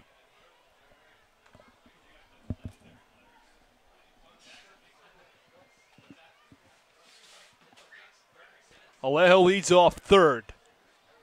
He walked to start the inning. Was able to advance over to second base on a ground ball towards Danny Casals, the second baseman, as the 2-0 delivery is cut on and missed from Ryan Hogan.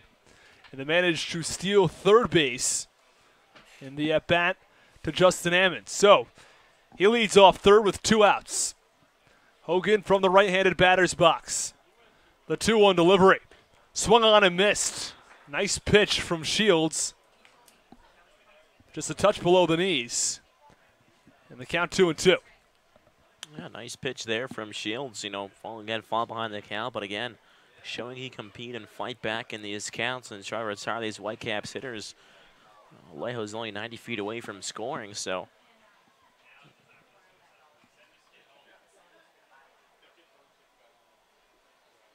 The 2-2 pitch. Cut on and fouled off down the right field side, out of play, and the count remains 2 and 2 strikes.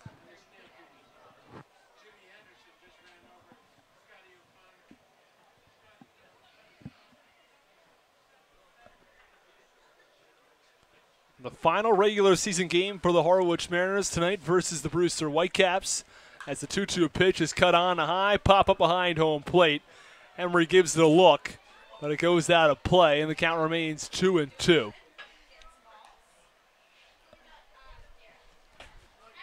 As the Mariners look to get their 18th win of the season. As right now they are 17, 24, and 2 through 43 games.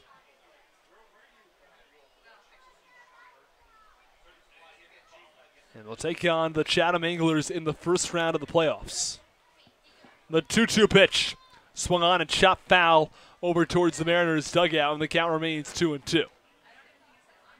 And Hogan's just shown he's going to battle here against Shields, not giving an inch at all. Fouled off a couple of tough pitches, an inside corner, outside corner, high, low. He's done it all. And Shields has tried everything to try to strike him out.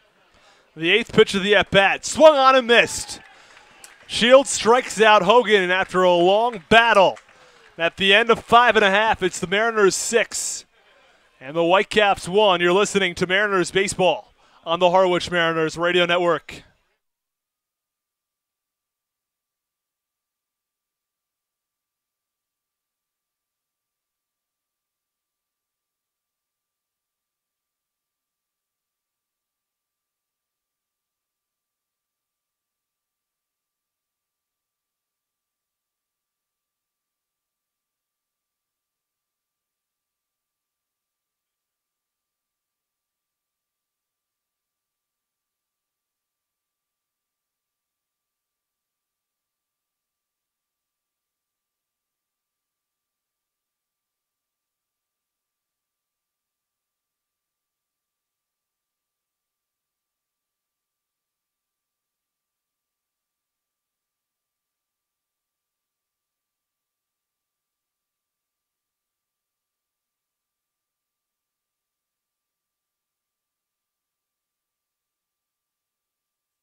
Welcome back in the bottom of the sixth inning. 6-1 Mariners, Austin Rooney alongside Thomas and Zarella. We're glad to have you with us this evening as the first pitch to pass the tempo misses inside. There is one defensive change for the Brewster Whitecaps. It's Hunter Bishop out in center field as he replaces Ray Alejo.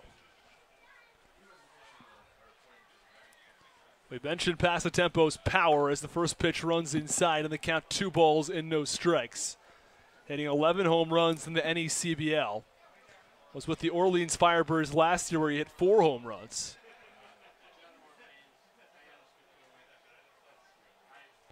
The 2-0 pitch cut on and fouled off to the backstop in the count 2 balls and 1 strike. And that's something that the Mariners might need. They have hit the least amount of home runs. Try to add a power bat in this lineup to try to juice things up. The 2-1 offering. Fastball on the outside corner. Count 2-2.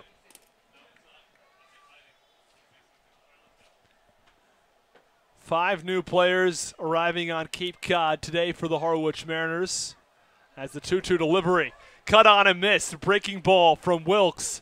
Gets past the tempo swinging. And there's one away in the bottom of the 6th. And it's a nice mix of pitches there from Wilkes, and gets past the tempo swinging an off-speed pitch that was low and out of the zone. That's what can happen when you're trying to protect with 2 strikes. Danny Casals, the 8th hitter in the Mariners order, steps in to the right-handed batter's box. First pitch misses low for ball 1. Casals in the 8 spot tonight, Norman in the 9 spot tonight. Last night it was the exact opposite. Norman was batting first, and Casals was batting second.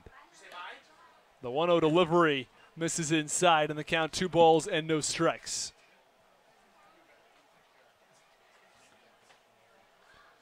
Both Casals and Norman hitting exactly .203 on the season. The 2-0 pitch, cut on a high pop-up over towards right field. Ammons takes a couple steps over towards the right field line and makes the catch for the second out of the inning. Wilkes has kind of an interesting slot of where the pitches come from. It's almost not a sidearm, but not really a normal angle as well. So it's going to be tough for some of these pitches. You see that Casals was late on that pitch 2-0 fastball. He was late on it. And then it's going to be even tougher for guys because it looks like it's an off-speed pitch or a fastball pitch. It's all in the same slot, which it makes it's a hitter's nightmare. And Ben Norman, the 9-hitter, digs in. First pitch on the outside corner for strike 1. Norman, somebody who has a 6-game hit streak going, reached base safely now in 8 in a row, as his bat is starting to be one of the most consistent ones on the team. He was in and out of the lineup earlier in the season, now has become a mainstay as the 0-1 delivery again on the outside corner, and the count 0-2.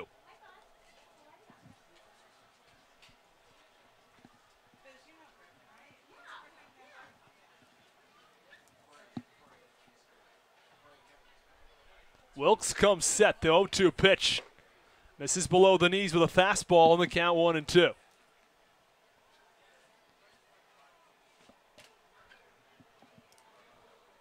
On Saturday, the playoffs will start from Veterans Field in Chatham as the Harwich Mariners take on the Chatham Anglers in round 1. The 1-2 pitch is a changeup. Norman way out in front of that pitch. And that will do it for the 6th inning. The Mariners retired in order 1-2-3 at the end of 6. It's 6-1 Mariners. You're listening to Mariners Baseball on the Harwich Mariners Radio Network.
Back inside White House Field for the top of the 7th inning. Your Mariners lead this ball game by a score of 6-1. First pitch fastball clips the outside edge on the first baseman, Chris Wright, for strike one. Wright, one of the two-way players out of Bryant, as the 0-1. A curveball is popped out. And out of play on the left field side. Count is no balls and 2 strikes. So, wind still blowing out towards left field as the sun has been practically set from White House Field. 6 runs on 7 hits, no errors for the Mariners. 1 run, 2 hits, 1 error for the Whitecaps. The 0-2 pitch from Shields runs upstairs for ball 1. 1-2 the count now on Wright. So Shields in his second inning work, he pitched scoreless inning, no hits, no runs, no earned, 1 walk and 2 punch-outs. The 1-2 pitch is bounced over towards the second baseman, Casals, fields it and throw on to first. Well, second baseman now Dempsey, as there's been a change out in the defense for the Harwich Mariners. Brian Dempsey, yet another one of the substitutions the Mariners have made, as the middle infield is now different. Ramon Garza at shortstop. He came in for Tanner Morris back in the bottom of the 5th inning. And Dempsey now over at second base. The outfield remains the same with Eichhoff in left, Norman in center, and Tappan in right. First pitch to Wolf runs up above the letters for ball 1. And the corners also remain the same with Shunk at third and Lipsius at first. Behind the plate is Emery. On the 1-0 pitch to Wolf once more. Runs up and out of the zone. Count heads to 2 balls and no strikes. Nobody on, 1 out in this top of the 7th inning. It's been mostly the Mariners so far. The 1 run coming for the Whitecaps off the home run from Justin Ammons off Misiazic back in the 4th inning. 2-0 pitch is cut on and missed for strike 1. Count is now 2 balls and 1 strike. Wolf only hitting a .188 coming into this game, as the 2-1 pitch curveball is hanged out, and it is well out of here into the trees out in left field, as Wolf hits his first home run of this Cable League season, and he destroys it out over the left field fence into the trees, and the Whitecaps now only trail by a score of 6-2. Very well hit ball from Brandon Wolf, as that ball is annihilated to left field. There was no question about that pitch right off the bat. And it was just a hanging curveball over the plate, and Wolf just disposes of that one over the left field fence. And that's probably one of the hardest hit balls we've seen maybe this year. First pitch to John Tasulo. Just a little bit high for ball 1. Tachulo out of Stony Brook. Just finished his freshman year there. Just earned a spot on the American East All-Rookie team. He played in 35 games, in which he started 31 of them. 1-0 pitch is at the knees for a strike. 1 count is 1 ball and 1 strike. Tachulo, who can play a multitude of positions as well. He's kind of like similar to Blake Sable for Chatham, as a catcher, first base, DH kind of guy. Platoon, who can play all those positions, as the 1-1 pitch is cut on and missed. Count is now 1 ball and 2 strikes. Tachulo, who came out from the Valley League so far today, is 0 for 2. And Gage Gillian is warming up in the bullpen for the Harwich Mariners. 1-2 pitch to Tachulo at the knees for a strike 3 call. And Shields bounces back quite nicely as he strikes out. Tachulo looking, as there's now 2 outs in this 7th inning. 6-2. Mariners lead over the Brewster Whitecaps. So out of the 3 hits for the Whitecaps, 2 of them have been long balls. The only other hit coming from Gage Workman, a single back in the 3rd inning, and he's at the plate right now. So with 2 outs, nobody on. 6-2 lead for the Mariners. First pitch off speed is on the outside edge for strike 1. Workman 1 for 2. I mentioned before, he had the single back in the 3rd. He flew out to right field his last time up in the 5th. The 0-1 pitch from Shields runs just a bit too far inside, as Workman has to bend out of the way. Count is 1 ball and 1 strike on Workman.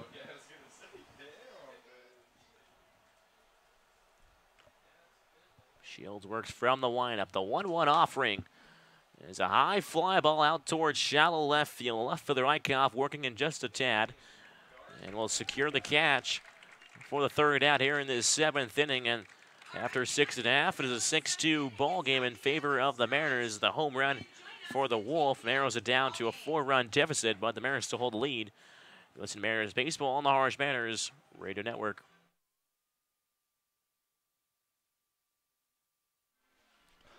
Mariners baseball is brought to you in part by Chatham Bars Inn, a proud member of leading hotels of the world. Cape Cod Healthcare, expert physicians, quality hospitals, superior care. And Curry College. For more information, visit www.curry.edu.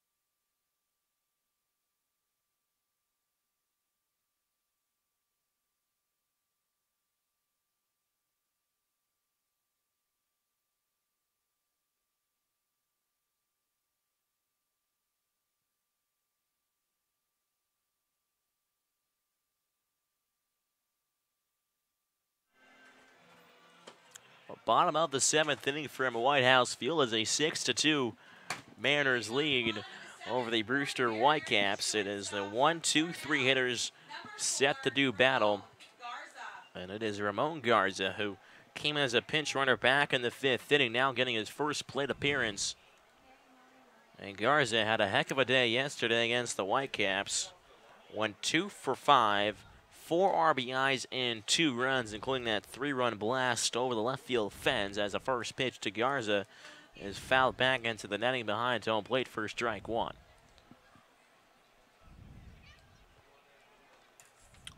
So Wilkes is on the hill again for the Whitecaps. The 0-1 pitch to Garza is scooped up behind the plate by the catcher Hogan. The count is 1 ball and 1 strike.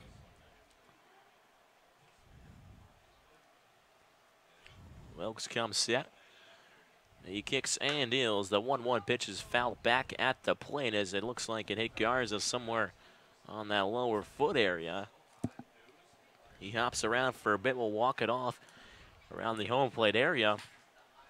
Count is 1 ball and 2 strikes. We mentioned before that Garza's brother, one of the assistant coaches here in Harwich, and both his brothers played baseball at Georgetown. Garza selecting to go to Cornell. All very good schools.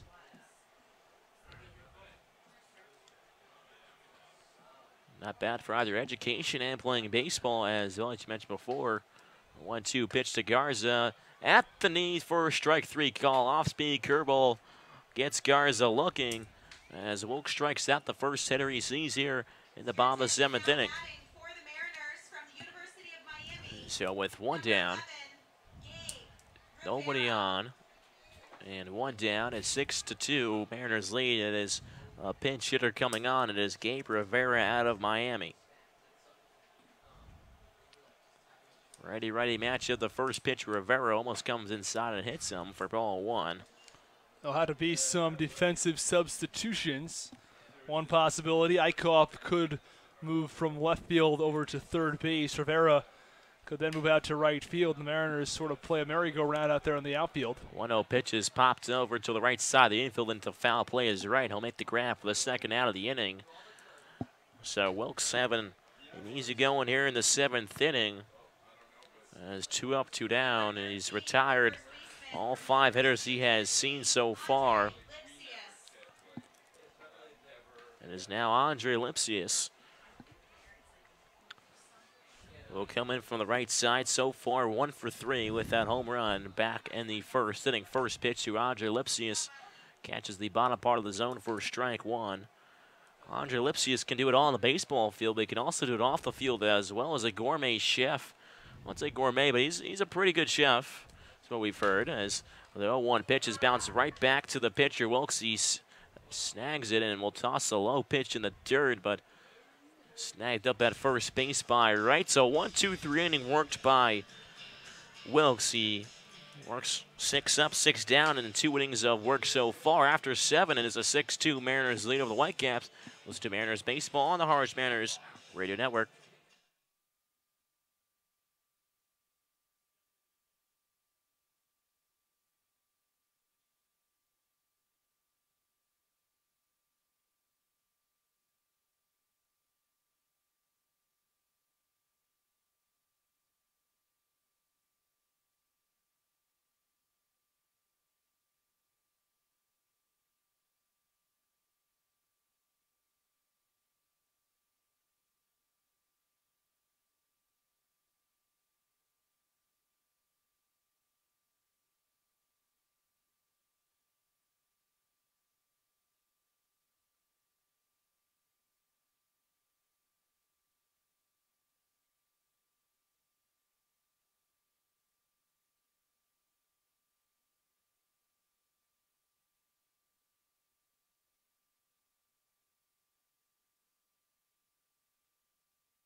Top of the 8th inning from White House Field, 6-2 lead in favor of the Harwich Mariners.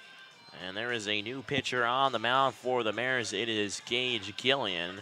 So far, making his 3rd appearance, has worked 3 1/3 innings pitched. Owns a 10.80 ERA. Last pitch back at YD on July 29th. Pitched 2 2/3 of an inning, 3 hits, 1 run, 1 earned, including 3 punch-outs. So he bounced back after he got a little roughed up in Katuitt. So he's making his first appearance here at home at White House Field. First pitch to Cameron Eden. He tries to bunt it, but it misses for ball 1. So couple new additions. Rivera out in left field, and Eichhoff moves over towards third base as Aaron Chunk is out of the game as Rivera pinched hit for him. That's more or less what I thought would happen. I thought there was a chance Rivera may move over to right. We may see Tapman switch over to left because we've really only seen Rivera out in right field this year, but Rivera making an appearance in left tonight.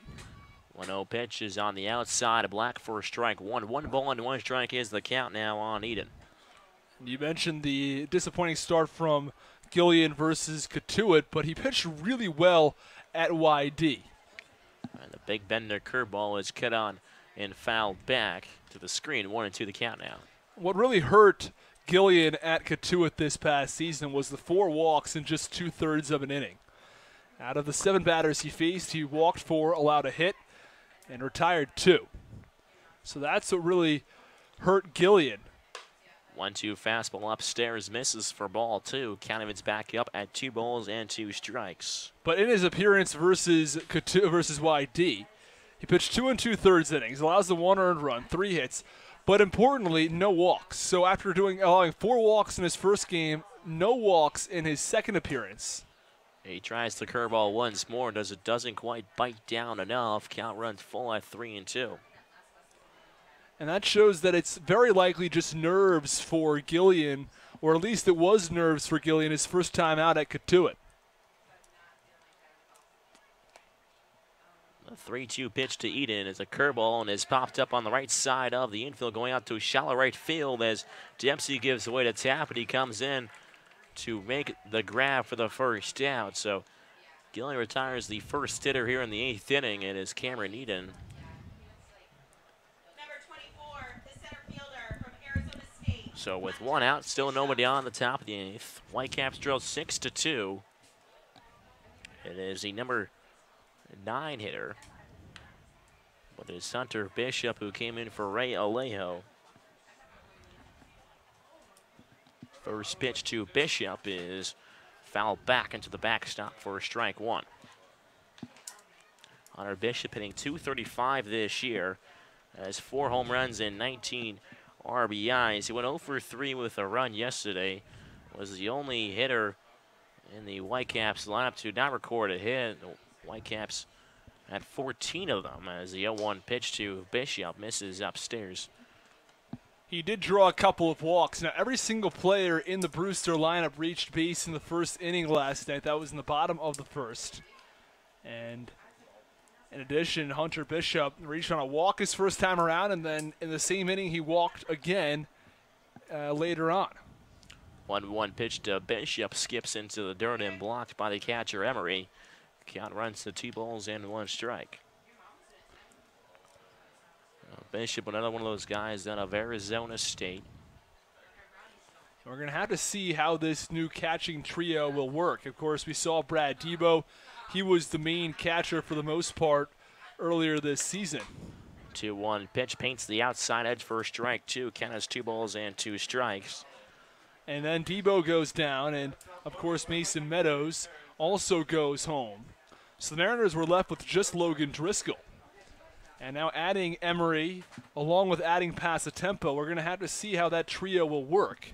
Of course, Logan Driscoll's been here the longest. Will that mean he's going to be the starter come playoff time? Maybe. But it's also possible that they go with someone else. 2-2 pitch misses down the zone. Count runs full at 3-2. We talked to Coach Englert a bit about coaching catchers on this past week's edition of Mariners Monday. We posted, of course, on Monday.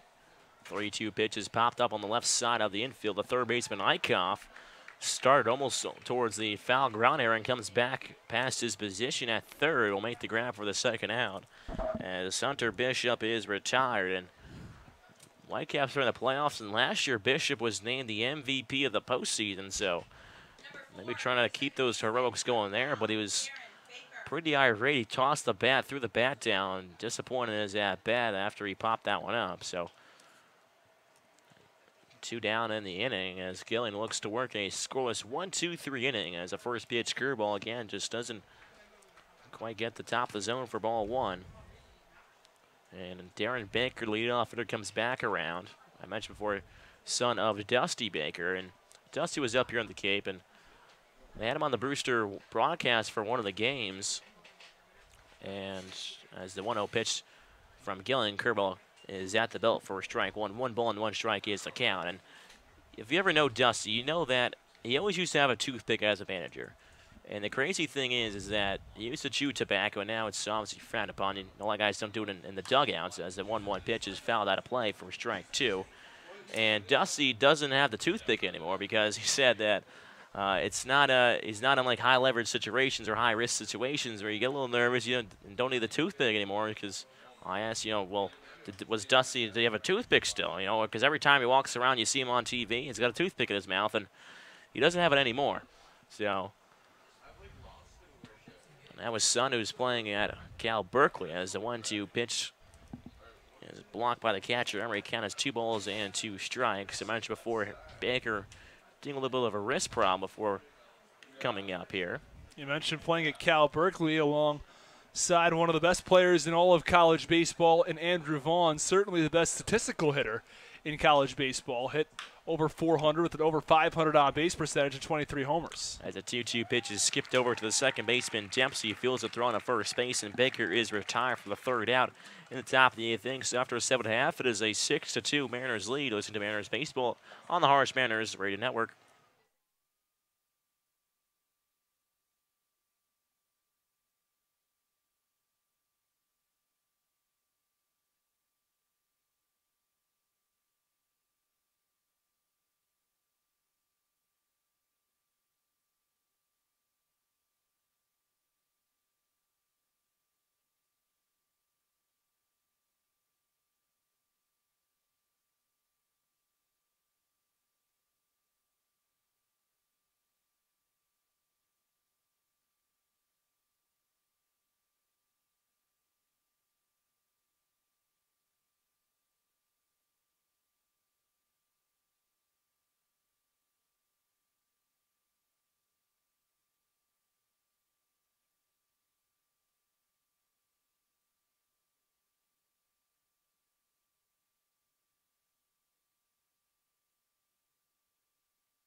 Bottom of the 8th inning from White House Field. 6-2 Mariners lead. Look to close things off in this regular season on a high note. They dropped 4 in a row coming into this game, but have the lead here late in the game against the Whitecaps. First pitch to Nate Eichhoff, misses for ball 1. Eichhoff, who is currently on a 4-game hit streak, does not have a hit yet, and Chunk's hit streak was broke today, but he did drive in a run on a sacrifice fly as the 1-0 pitch misses low and outside for ball 2. 2-0 the count on Eichhoff. Eichhoff will dig back in from the left side. New pitcher on the mound for the Whitecaps is Taylor Williams. 2-0 pitch fly catches that black outside edge for strike 1. 2 balls and 1 strike is the count. Williams out of Xavier. Hometown is Castle Rock, Colorado. Plays his college ball in Ohio. 2-1 pitch again. He runs low and outside for ball 3. 3 balls and 1 strike is the count. Williams, who's making his 4th appearance on Cape Cod, has so far pitched 2 innings of work, but has allowed 3 runs. All 3 of those runs came back in his first appearance against the Wide Eagle. Pitched 2/3 of an inning as a 3-run pitch. Again, runs outside, and Eichhoff will take his base as that's his 2nd walk worked in this ball game. So even though he doesn't have a hit, he has a pair of walks added to his name. And now with still nobody out, off of first is Eichhoff now. And now is Alex Tappan out of UVA, who has back-to-back singles in the last 2 at-bats, including an RBI, 2 RBI single. First pitch to Tappan, fastball elevated up on the zone, is swung on and missed for strike 1. Jacob Bradley is warming up in the bullpen for the Harwich Mariners. 0-1 pitch to Tappan. Misses low in the zone for ball 1. 1 ball and 1 strike is the count. So Wilkes' evening is done. He pitched 2 1/3 scoreless. Didn't allow a hit, a run, or a walk, and 3 strikeouts. Can't get any better than that as a 1-1 to Tappan. Finds the inside corner for a strike 2. 1-2 the count on Tappan. The Cavaliers have a bright future with Tappan with current Mariner Tanner Morris. 1-2 pitch. Just misses the knee level. Count evens back up at 2 balls and 2 strikes. And this is the first year that UVA did not make the NCAA tournament for a while. And they had some good players on that team as well. It's, you know, it's still a couple talented guys on there. Daniel Lynch, left-handed pitcher, when in a couple early rounds as the 2-2 misses the inside half the plate. Count runs full at 3-2. So Mary's looking to get maybe a couple more runs aboard here and finish off the game. Here in the bottom of the 8th inning, 6-2 lead over the Brewster Whitecaps. The 3-2 pitch misses inside again, and back-to-back walks as Williams, so far, that was a 3-2 pitch, but walked Eichhoff to start the inning, and now walks Tappan. Control not exactly there. Number 14. Only 3 strikes thrown to 8 balls. Rob Emery. So now it is Rob Emery, the new catcher, who will get his first plate appearance of this Cape League season. Emery, out of University of San Francisco, played in the NECBL with the New Bedford Bay Sox. He had .254 with 6 home runs and 20 RBIs. He had an OPS of .809. First pitch to Emery is swung on and him out towards right center field. Going out as the center fielder Bishop, who gives way to Ammons to make the grab, tagging from second to third base, and standing up over there is Eichhoff. And also tagging at second base is Tappan as well. So brilliant base running there by Tappan as he also takes 90 feet. And now there's no double play that the Whitecaps can use to get out of this inning. Very well done by Tappan. He sees that ball is going all the way to third base, and it's not going to be cut off by anybody, not the shortstop Workman. And it's going to go all the way over to third base. And Tappan says, all right, well, if that ball is going to be soaring past second, I'm going to have an opportunity to go to second. I'll take it. So somewhat of a mental error from Ammons out there in right field, not hitting a cutoff. Well, I think it is and it isn't. I think that he was trying to get that runner at third base, and Eichhoff runs okay. He's not the speediest guy in the Mariners. He's also not one of the slower guys. He's sort of average in speed, and out in right field, Emmons is somebody who thinks, you know what, I can probably try to throw him out at third base, and he does his best, but advancing to second as well is Tappan. Oh, one pitch to pass the tempo is out towards left center field alley, and at the warning track is the center fielder Bishop, who makes the grab. Coming home from third to score is Nate Eichhoff, and that's a sacrifice fly from Passatempo. He has now 2 sacrifice flies in this ball game and 2 RBIs. Not a bad first game for Passatempo at all. So Eichhoff, I mentioned before, comes around to score, and over at third base now it is Alex Tappan. 2 outs, Tappan off a third. It is Brian Dempsey. Again, he's one of those substitutions. Came in for Danny Casals. First pitch to Dempsey is fouled towards the Brewster dugout area for strike 1. So Dempsey yesterday, he also drove in a pair of RBIs. Went 1 for 3, 2 RBIs and a run. In that 11-8 loss back in Brewster yesterday at Stony Brook Field. Dempsey steps out for a second. Will dig back in from the right side. Ready matchup. The 0-1 pitch is rolled over towards the third base coach's box, but foul. Third baseman Eden trying to make a play on it, but it just kicked foul towards the end. So Williams is ahead of the count, no balls in, 2 strikes.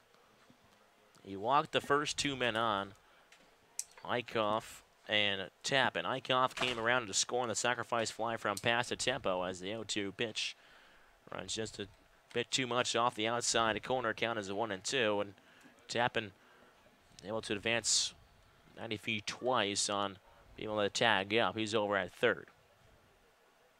7-2 Mariners lead as the 1-2 pitch is popped over the bleachers on the first base side. Again, it remains 1-2. We'll take you around the scoreboard around Cape Cod. One game is final. The Katuitt Kettleers defeat the Falmouth Commodores 5-4. Wareham over the Braves 6-4. YD shutting out Hyannis 9-0. And Orleans doubling up Chatham 6-3. 1-2 pitch to Dempsey is cut on a miss. He goes down swinging. So the Mariners do strand a run, but they get one back as they lead 7-2 over the Brewster Whitecaps after 8. Listen to Mariners baseball on the Harwich Mariners Radio Network.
Top of the 9th inning from White House Field. Mariners looking to finish off this game, and it's Jacob Bradley who is called upon to do so.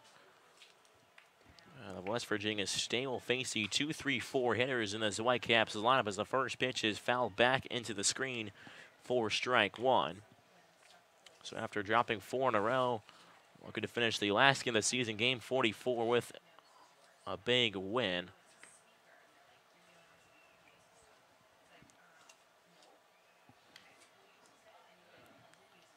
As Orleans, who was in 5th place, dropped 7 in a row as the 0-1 pitch bounces in about a foot or two in front of home plate for ball one. 1 ball and 1 strike to count on Ammons. Ammons so far 1 for 3, responsible for 1 of the 2 runs for the Whitecaps. That was a home run back in the 4th. And the other run was another home run off of the bat of Brandon Wolf. So 2 out of 3 hits have been home runs, and both runs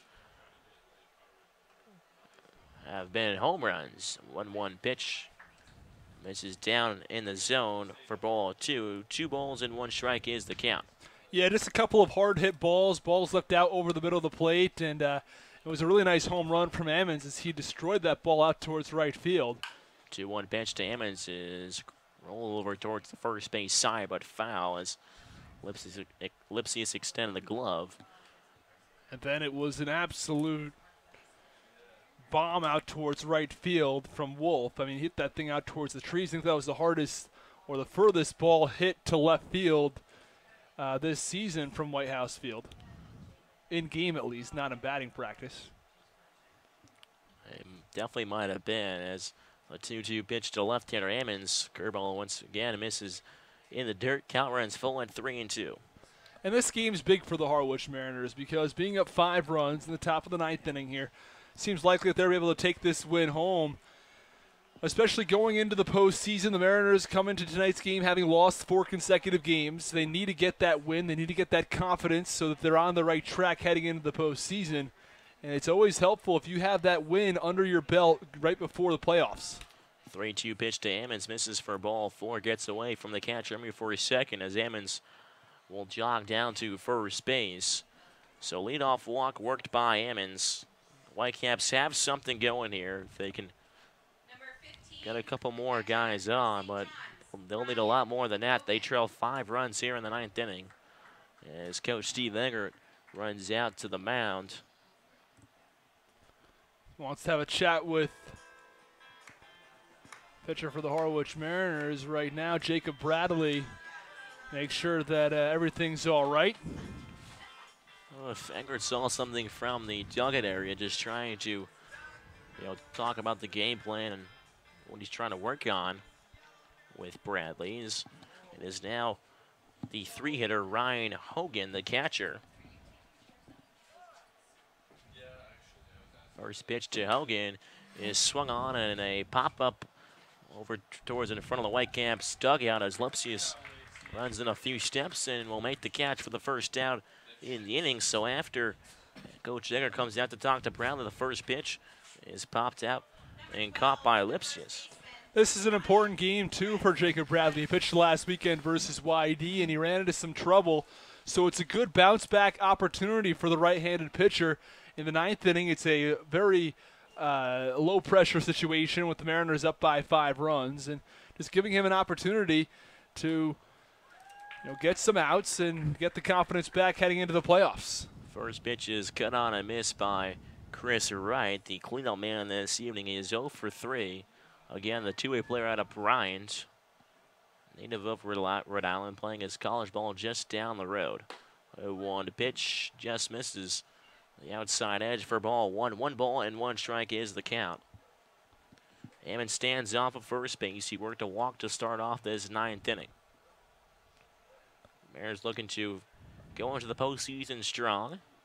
Take on the Chatham Anglers in the first round in Chatham on Saturday night.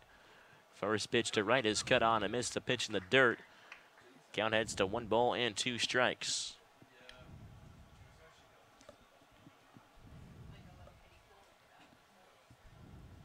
And that's a Chatham team as of right now. They've won 2 in a row, but again, currently playing in Orleans and trailing.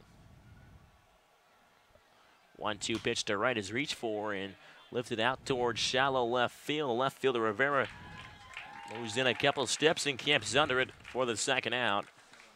So after leadoff walked, Bradley has come back strong and has retired the last 2 hitters he has seen. So now the Whitecaps are down to their final out here in the top of the 9th inning. It is Brandon Wolf, the left fielder.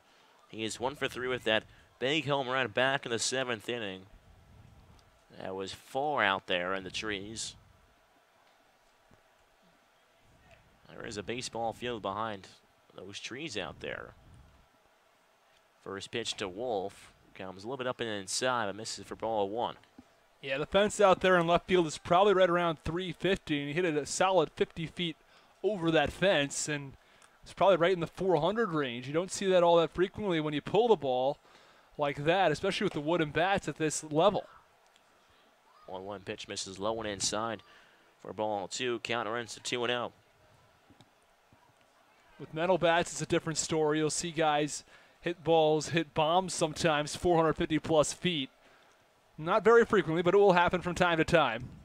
2-0 pitch from Bradley runs upstairs again. Count runs to 3-0. Nico Cavadas from Notre Dame hit a home run over a netting at Notre Dame. That netting's probably 80-plus feet high, and that netting's 30, 40 feet past the left field wall, and he just destroyed this ball. It was probably 475, 480 feet. 3-0 pitch misses low and outside for ball 4. Taking his base at first is Wolf. Second walk issued from Bradley. Designated hitter from Stony Brook, Johnny Tuchillo. The Whitecaps have runners on first and second. With 2 outs here in the top of the 9th inning, it is John Tuchillo. 0 for 3 this evening out of St. John's. Teammates with Harwich Mariners pitcher Joe Lasorsa. First pitch to Tuchillo. This is upstairs for ball 1. 1-0 the count. So Bradley's throwing 5 straight balls after retiring Hogan and Wright, back-to-back hitters.